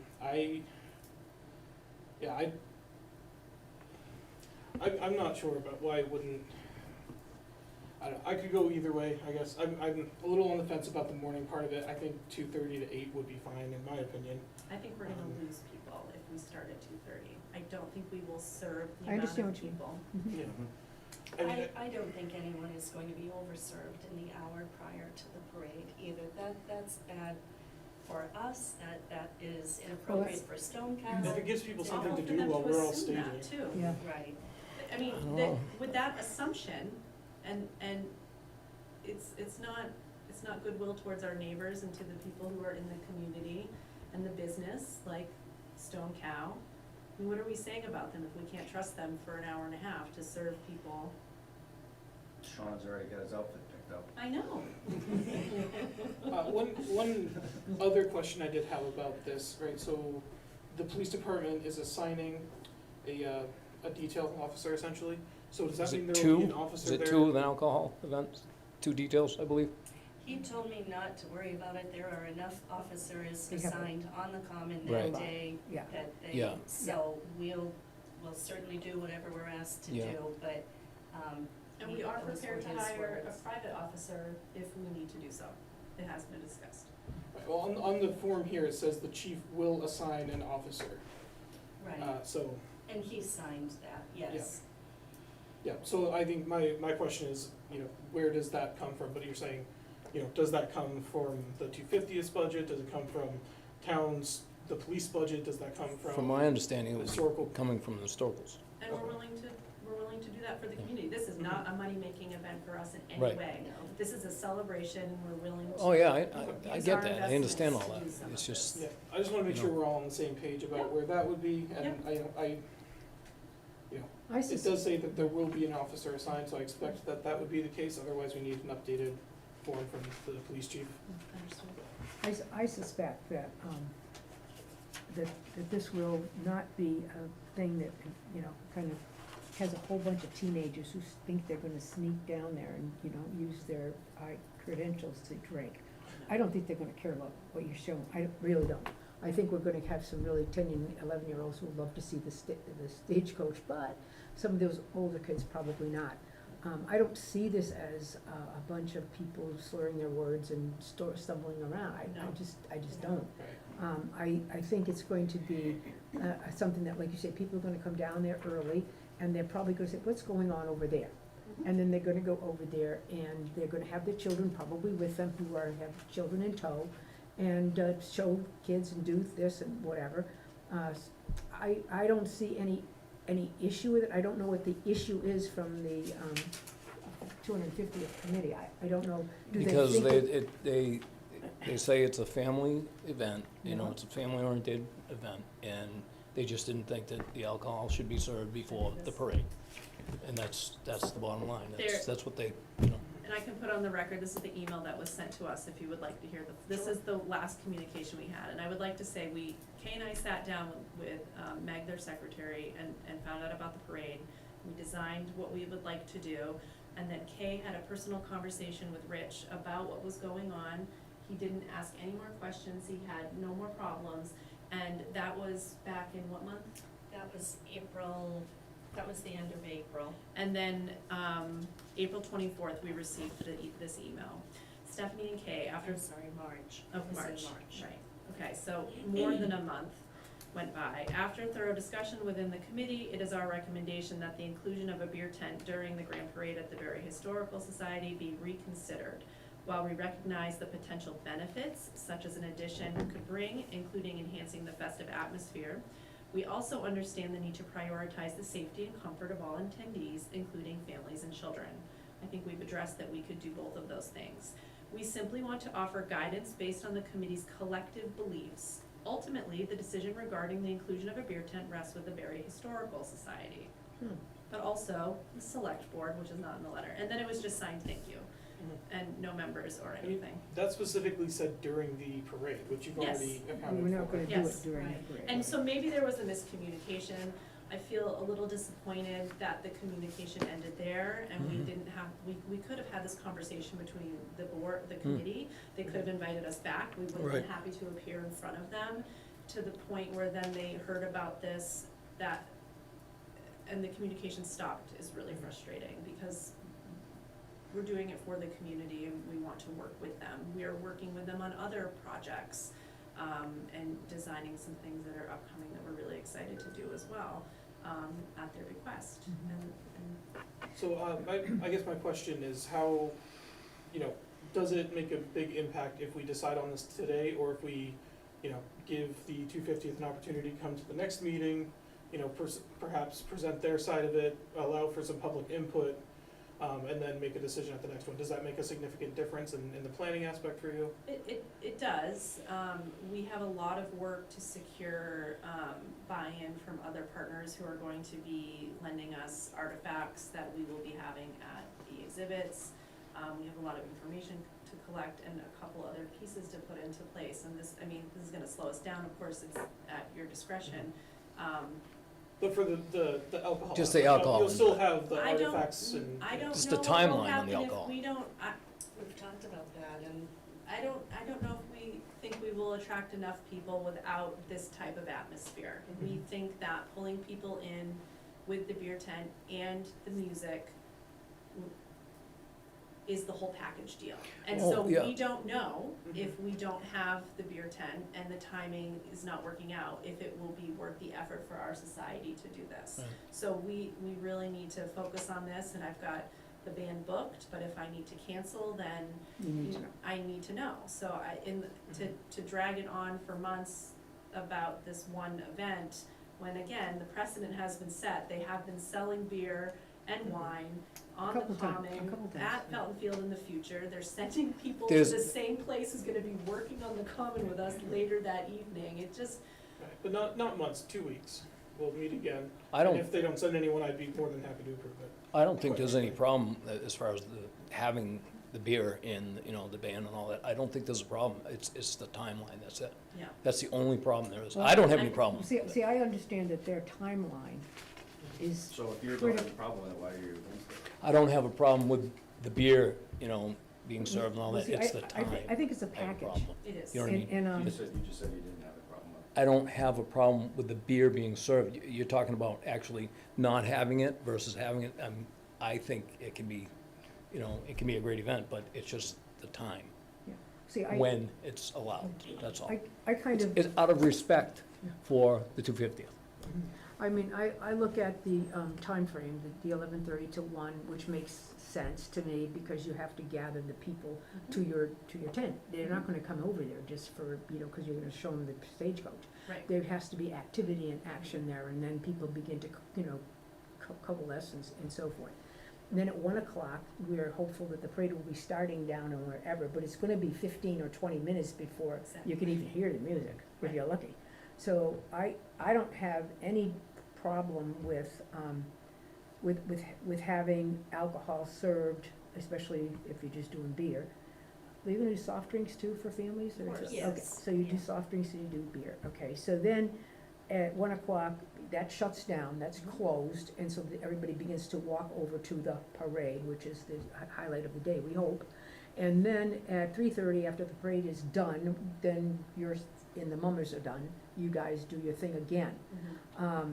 So I don't have a problem with, I think it's a reasonable request, it's not crazy. And there have been, lots of alcohol stuff that has been related to the 250th, so I don't think it's a cultural thing or something that they've, feel that there shouldn't be any alcohol ever. I don't think that's their issue. They Right. must think that people are gonna stay over in the beer tent and not watch the parade. That's the only thing I can imagine, and you're shutting that down, so that's not gonna happen. So, I'm prepared to vote tonight, but obviously you guys aren't, so I'm happy to wait the 2 weeks if that. I certainly lean the same way. I think I would move to table the discussion to our next meeting, 2 weeks from now, have it on the agenda, and be prepared to move forward either way with it at that point. But And we'll- give an and- opportunity for public input as well, along with any input that the 250th might put forward, because that doesn't seem like sufficient input for what's actually being asked, what they actually gave you. So give them one more opportunity to address what's actually being proposed, those time slots. It's certainly see a if there's a detail that reason for it. I believe can get worked out. I mean, there's gotta be some compromise made or something. Oh, I think the compromise is obvious already. Yeah, right, we're Yeah. shutting down Yeah. before You the know, parade, and- and and that was They don't, proposed I right know, from the start. but they don't feel as though that's, I Yeah. mean, I'm So just they going can to, explain to us why they feel that way. Yeah. but Yeah, that's I all. certainly lean That's all. towards, having it before. And I just say, my biggest concern for waiting is we're talking about feelings and we're talking about logic. And I'm just worried that there's a lot of feelings that are going to get tied up into this and take over and just say, well, everybody's upset, so we're not gonna let the historical society do it, when I there is a will- logical reason. And I know that I you will tell won't you from my decide- perspective, they need to have a good logical reason for it, for me to not Thank be you. on board with Maureen. But Okay, I just need to give them that opportunity to present a logical Understood. argument for it. okay. I mean, if this were on a college campus, I would wish we could just shut it down. Because, we're talking with an entirely different audience with an entirely different reason for maybe even showing up in the comment at all. I look at this as an opportunity to bring people, kind of tease them over to something they wouldn't normally see, which is really important to our community. Yeah. I know that sounds awful, but it's sort of like. It's why we're And doing the this. economic, like, Yeah, and well, aside from the exactly, economic yes. development implications that it brings for the long-term Yeah, economic exactly. development, I think is a great opportunity. Mhm. I don't want us to miss that, so. Thank you. Yeah. Thank you for hearing us. Well, I appreciate you coming, and I appreciate the struggle, and hope that we can resolve this in an amicable fashion for all parties. Sometimes that's not possible, but sometimes it is. And I believe that come, September 21st, our big issue is gonna be the weather, and all the rest of it's gonna be fine. If the weather turns bad, we're in trouble. But, and when you think about, I give Stone Cow a lot of, because they're gonna probably host those fireworks, and I don't envy that. Right. Because we're gonna have to buy special insurance, all the junk that's gonna be in the air and all that stuff, making sure their buildings are all safe and secure and so forth during that. And of course, we know, and Phil's made it pretty clear to us, he said, don't only take insurance on this place, take insurance on some other place you can use, because if it really is a horrible rainy couple of weeks before, he has no real parking. He just doesn't, and like he says, I'd be pulling him out with every tractor I own. And so that's kind of what I worry about. I worry about the weather. This, to me, is a somewhat insignificant kind of controversy. I don't know why, but I'm sure there's a backstory that we'll find out about. I hope that it goes in a way that something that you've planned, which is really different and unique to one of these events, I think is terrific. Otherwise, let's face it, I'm gonna go down there, I'm gonna probably walk in the parade, I'd be down there just milling around. Just saying, let's just walk down, and I could say, like, we can just walk down, who's gonna park? But with no real reason to do it, and I just think this would be pretty impressive to get into the historical group and find out some stuff about the Hunt Club. We have a lot to share. I guess you do. No, but like you say, having kids have the opportunity to see the stagecoach is amazing. And I agree with you, if we could put it on, whatever, and drag it through the parade, but probably not a good idea. And hearing the old timers' viewpoints about things. Yeah. We had our annual meeting last week, and we had a share where everybody could talk about the different parades that they went to. Mhm. And 50 years ago, the town of Barre bought a whole truckload of beer for the residents to drink. And there was teams that all played pranks on each other and captured the flag, and when they won, they traded beer. So it was all, I mean, we don't live in that day and age now, right? But it's just so. It's a lot of fun stories. It's a lot of fun stories to hear. And- Well, the ones they'll tell us. Right. And some of that, hopefully, we can capture and keep as part of the history of the society, because we are My- living my- it now, the history. My guess is there's something else going on here. I don't know Okay. what it is. All right, Don't you think? yep, I That do. there's some feeling that you're trying to steal their thunder? And if it's just Yeah, feelings, it's- then we can, Move you know, on. move on and Yeah. go I forward. appreciate you taking the time to come and have a conversation with us. I appreciate all that what the 250th people in there have done. They've worked really hard Yes, and they continue to have. do so. I have great feeling for what the Historical Society and the Commission do. We are separate, though. I know that, Okay. trust me, I have been told that several times. If I didn't say that, Lucy Allen would Yes, she would, get yes, on she to would. me about But I it. mean, as soon as people talked about the sign on the common, we did not go out and say, oh, let's just do what these three guys, we went to the Historical Commission and we said, okay, what do you think? Mhm. And they said, we think the library sign is really good, we're gonna keep it in the spirit and intent of that.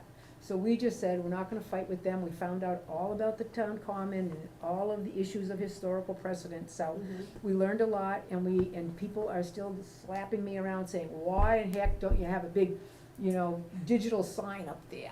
Precedent is important, I- and we follow it a lot here in Barre. We do. And it has preserved tradition, Well, some of it good, some of it maybe. So, before you guys go, so there is a motion on the table for item G, to Yep. table. I don't know if there's a second, Mark. yeah, Second. we have a motion made and seconded to table any action on the, request of the Historical Society to, seek a, shall we say, what do we call it? special liquor license. Special liquor license for the day Yep. of the parade on September 21, 2024. Those in favor? Aye. Aye. Okay. And then there's also a separate Yep. request. Yeah, there's a one-day liquor license, No, No, not the the November license, different 1st. town property. Oh, yeah. We skipped over that one, I don't know if we wanna go back to Yeah. that. We have all of the signed documents Yeah. that we need. John, if you wanna go ahead and make a motion? Yeah, I don't know if you wanna tell us anything about that. We had to change the date on that, I'm sorry. Okay. Are we Um, talking about a November first? Yes, November November 1st. first for. Right. And it was, You have the application there, John, can you? Yep. Oh, okay. I have the application. I'm sorry. Local history presentation, how women have shaped Barry's history. yes, and we need to, there was a typo, it should be the 14th. The 14th of November November? Oh. 14th. Okay. I'm sorry. 14. Okay, And where is that?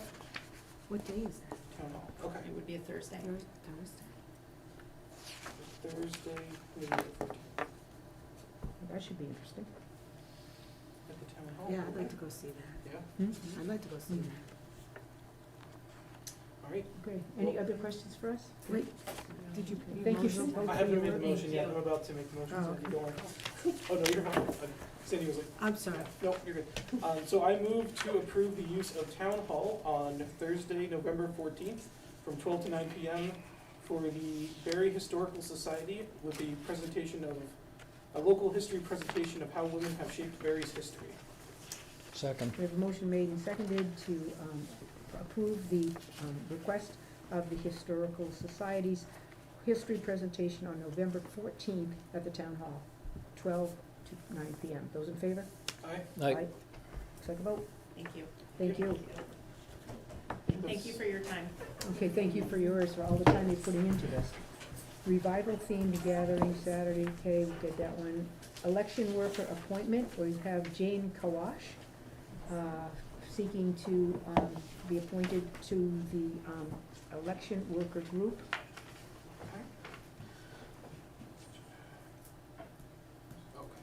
move to approve Jane Kawash as an election worker. We have a second? Second. We have a motion made and seconded to approve the appointment of Jane Kawash to be an election worker in the town of Barre. Those in favor? Aye. Aye. Okay, we've done those wage authorizations. We have Emily Walker, firefighter, paramedic, step 2, per CBA, $26.14 per hour. Those in favor? I should say those, we have a motion. Yep, I move to approve the wage authorization for Emily Walker to $26.14 per hour as a firefighter paramedic step 2, effective May 1st. Second. We have a motion made and seconded to approve the wage authorization for Emily Walker as presented. Those in favor? Aye. Aye. We have another wage authorization to approve.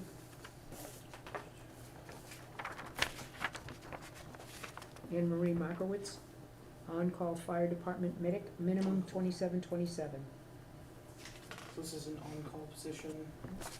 Okay. I move to approve Anne Marie Markowitz as an on-call paramedic at $27.27 per hour, Second. effective May 1st. We have a Second. motion made and seconded to approve the wage authorization for Anne Marie Markowitz, an on-call fire department medic, minimum of $27.27, effective May 1st, 2024. Those in favor? Aye. Aye. Okay. Moving on to old business. Okay, we have old business here to reschedule the annual town meeting, move it 2 weeks forward so that it will be held not on June 11th, but instead on June 25. The rationale for that move is due to the lateness of getting information from the Senate budget. You probably all realize that in the House budget, significant money was lost by the Quabbin Regional School District in Chapter 71, which is their regional transportation, and also in rural school allotment, which they lost 50% of. And in addition to that, we lost in our unrestricted local aid 3%, half of the 3% we were supposed to get from the governor's budget. We hope that some of this money will be restored, and if it is, we will not have any indication of that until the latest we can hold a town meeting, which would be more toward the 25th. And that would give us much better information, and hopeful that we would it will be unnecessary for us to hold an additional town meeting, because we would have, later in the summer, because we would have information from the Quabbin Regional School District, and also information that would impact our, let's face it, our annual revenue. So, I know we've discussed this with other town officials and so forth. Yeah, so I understand you've cleared this with all. Yep. Yep, anyone Attorney, involved? Josh, everyone. Okay. Dan, Finance Yep. Committee, Okay. all of you. Moderator. Are we going to, is this going to modify when the warrant's closing, because the warrant is already open, right? So So we decided on the 28th of May? 20th closing? of May? Extend Do the you want- open warrant until the 28th. Yep, Okay, so it's 2 weeks, and I just added 2 weeks. okay. So that would include the warrant staying open until May 28th, which for anyone who wants to add anything to it through petition, that's available till then. So I would move to reschedule the annual town meeting to June 25th and change the warrant closing date to May 28th. Second motion. We have a motion made and seconded to reschedule the annual town meeting date from June 11th, 2024, until June 25th, 2024. I'm sorry, And to- was it yeah. for 6:30, was that correct? I believe it's 6:30. And it'll stay at 6:30. Yes, and to change the date that the warrant is open till the 28th of May. I believe 5 PM Yes. is it closing? 5 PM on May 28th. Yep. 6:30 on June 25th for Yep. the meeting, and the warrant will close at 5 PM on May 28th. That's correct. Okay. We have a motion made and seconded. Those in favor? Aye. Aye. Authorization to access the town attorney. I think that we're all very familiar with the fact that we have had Jim Baird for an attorney for a long time.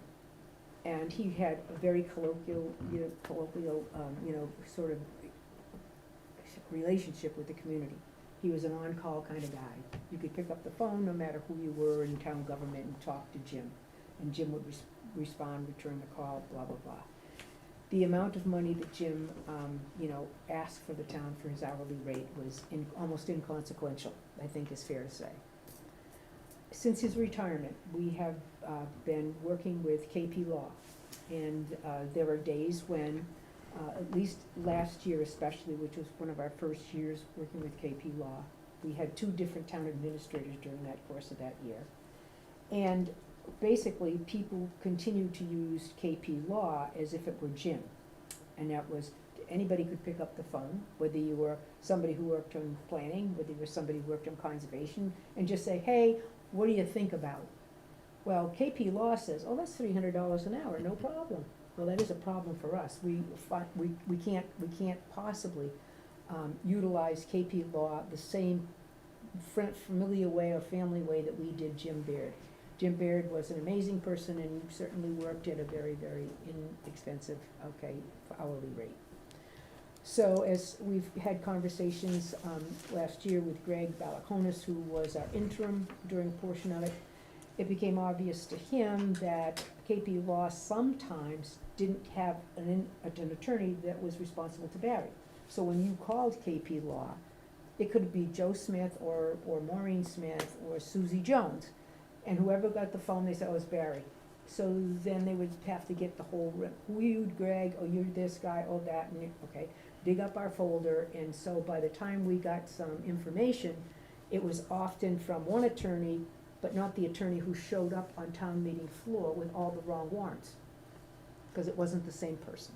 So it became a frustrating thing. So as we developed a relationship with KP Law, we made it clear to them that we wanted a specific attorney to be the attorney of record that we would communicate with. And obviously, on an occasion, if this person would be on vacation or whatever, that they would assign someone else who was familiar with our community. What we never did was communicate to department heads, other boards, to say, you can't just randomly call KP Law and say, hey, I'm Susie Jones, I work in the Board of Health, and can you answer this question for me?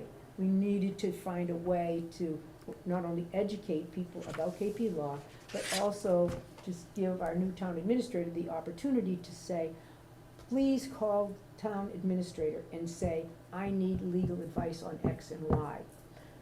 Sometimes the town administrator would say, I want you to call instead of me because you're really familiar with the sewer thing. I just want to be listening in, so when I need to sign the documents, I understand it. So I would like the board to take a formal vote to say, in order to authorize access to the town attorney, we would seek to have that authorization begin with, for example, even a select board member, talking with Tammy and saying, I need to get this information for the board, and just to let you know that we're making this call. Now, there's no question that gives one more step to people. Some people have already fallen into doing that. Yeah, I've had a few people already ask me that, come to me directly and Yeah, ask so me I think it's important that we formalize the way in which we access town council, and to make people understand that the Jim Baird days unfortunately are gone, and the amount of money we need to put in the budget is probably tripled or quadrupled at this point. So I just seek to put an authorization or before the select board to see if that's something you would agree upon. Yeah, I think that would be great to do. I think select board policy would be appropriate, and I'm prepared to make a motion for one. You okay with that, Mark? I would move to approve a select board policy that no town employees other than the TA may access the town attorney without written approval from the TA for a specific topic for an explicit number of hours. I'll second that. We have a motion made and seconded to have that policy in place and to communicate with boards, and because what we don't want to do is to stop them from feeling that they have access, to just find a way to get access so that we can keep track of the budget. Because we get some surprises if someone uses town council and we don't know about it. We do know that anytime we have a grant, anytime we accept a grant, there's a lot of legal stuff that has to be done. And usually, that's something that's coordinated with the town administrator and the, fire department or the sewer department or who's ever getting the grant. So, hearing that, we have a motion made and seconded, could we have a vote? Those in favor? Aye. Aye. Okay, we have it through a vote. We need to put something in writing, Tammy, Mm-hmm. so if you wanna jot a paragraph down or whatever that reflects our thing, we're not trying to say you can never talk to town council. We're just saying there needs to be, a way in which you get to town council so that we can keep track of what we're expending. Because, KP Law will say, gee, we talked to so-and-so and so-and-so and we didn't know that. Not that they said anything wrong or we're trying to get information, but that was the way it was done with Jim Baird. And I understand that it needs to just be a change so we can keep track of $250, $300 an hour versus. Plus for me to know what's going on, Yeah, too. It's, yeah, yeah. if someone's doing anything within the town, if you guys come to me and say, Tammy, what's this? You don't want me to say, I don't know. I don't wanna say, I don't know. Yeah, exactly. Yeah, and if there's anything different from the language that was in the motion, we can just, re-vote on it at Mhm. a later meeting. If we need to amend that at all, because that was put together on the spot. Okay, moving along to caregiver patient connection host community agreement, as well as, I think you guys have the in-ground sort of, High Hawk Farm. High Hawk Farms. So I'm here to represent Caregiver Patient Connection as well. oh, good. So I talked to Dean, I've got some information for you, Oh, bring good. you all up to speed. Okay, well, bring us up to speed, Chris, because we were sitting here gonna say, we gotta get up to speed. Okay, so I brought some folders for all of you. So, sorry, I'm one short. So there's some information. I know none of you were a select person when both myself and Dean got post community agreements. Correct. So here's some information of what has transpired since 2018. So 2018, cannabis was legalized in Massachusetts, and in part of getting a license from the CCC, you had to get a host community agreement. Right, which we got. That host community agreement allowed the towns to collect up to 3% of the gross profit of the sales of the cannabis. However, in that 3%, the community impact fee collected by a municipality was based on shall be reasonably related to the cost imposed upon the municipality. So, one of the first dispensaries that opened, they had major traffic issues and people were coming from all Remember over. down because of the Leicester, first piece. yeah. So they had, town of Leicester, they had some real costs to the town for that. A lot of places have had no costs to the town, which I don't believe High Hawk Farm or Local Roots Caregiver Patient Connection has had any cost to the town. So what happened and I printed out some examples in here. There was many towns where they collected the 3% and they just thought it was a free-for-all, they could spend it on whatever they wanted. Well, that came back to bite them because the cannabis facilities pushed back a little bit and said, well, we want to know what costs were incurred by the town, where is that 3% going? So a lot of towns could not prove that or come up with anything. So now those places have sued those towns and towns are having to pay that back. So in 2022, Governor Baker passed a law which was an act related to the equity in cannabis industry. So since November 22, many towns have not collected the 3% from anybody because they don't have any costs incurred in the town. So since then, the latest is in February 29th, the CCC voted on some guidance on how the towns can move forward with this, which all of this is in this package. And then on March 8th, you'll see Cannabis Control Commission published final model host community agreement guidance documents to assist municipalities and licensees with the new contract review process. So basically what they have provided, anyone applying for or trying to renew their license, which both myself, High Hawk Farm, and Caregiver Patient Connection, we're in the process of renewing our licenses and we need a new updated host community agreement. So the two options, I guess, that they've put out is a template for a community agreement, and then there is also a host community agreement waiver form if the town feels that they don't need to have one with the cannabis facility. You don't have to. So we're here. I'm here to talk to the board and try to answer any questions they may have and try to move forward with getting these done because we both have to get our licenses renewed with the CCC and time is always an issue with the CCC. So I understand correctly, this 3% 3% that was being collected before, that was aside from the standard taxes that are paid by any Mhm. business. So the standard taxes, we just paying property taxes. Yeah. The retail facilities, the dispensaries, which Mhm. there is a moratorium in Barre, there is no, Yeah. can't have a dispensary in Barre. There is tax collected at a dispensary that goes to the town, Mhm. so. But other than that, it's just the standard real estate Yep. taxes, okay. Yep. Those are collected separate from the 3%. Correct, yes. Wanna make sure I was on the right page with that.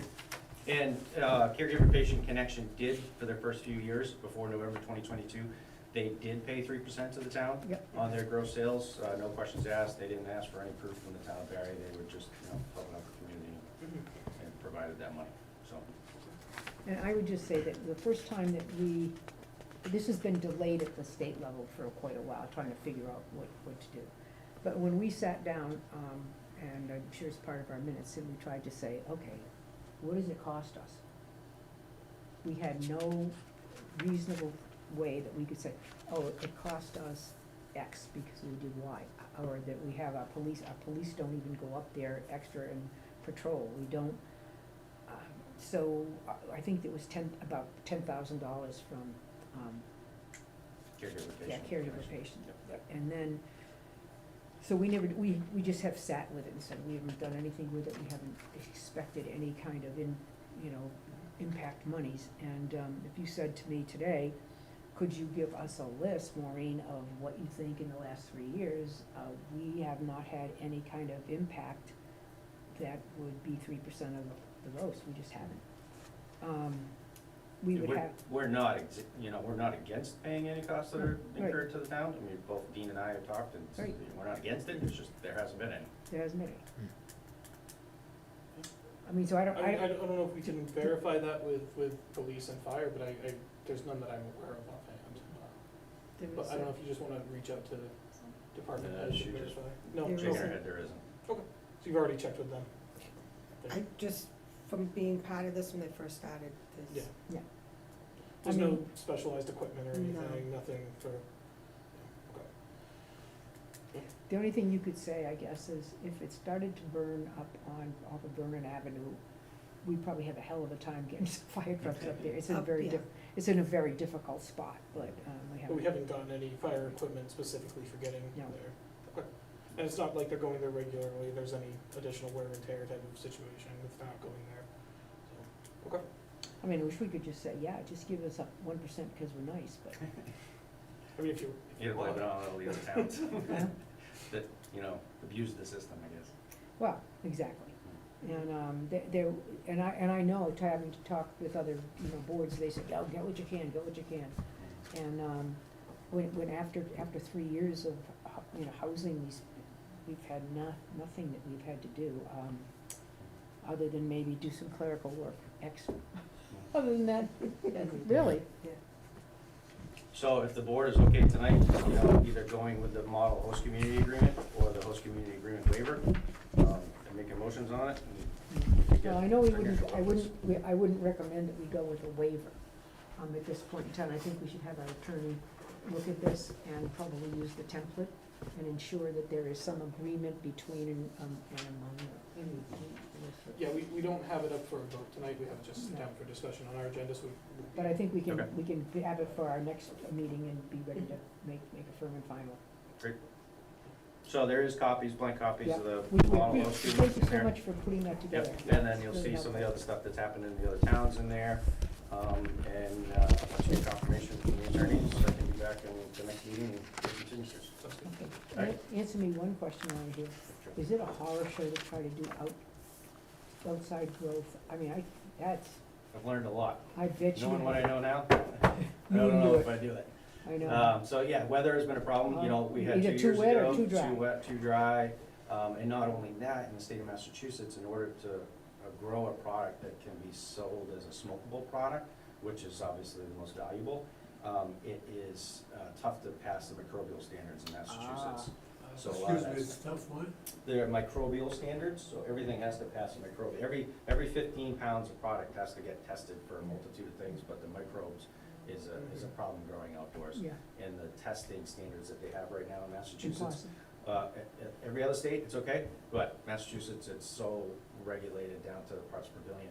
That sounds about right. You Massachusetts. just can't, we have had very low, we have had some, very, very little, but it's tough. It's growing tough. outdoors. Very tough. And there's only, I believe, only 19 outdoor grows Yeah. licensed right now in Massachusetts.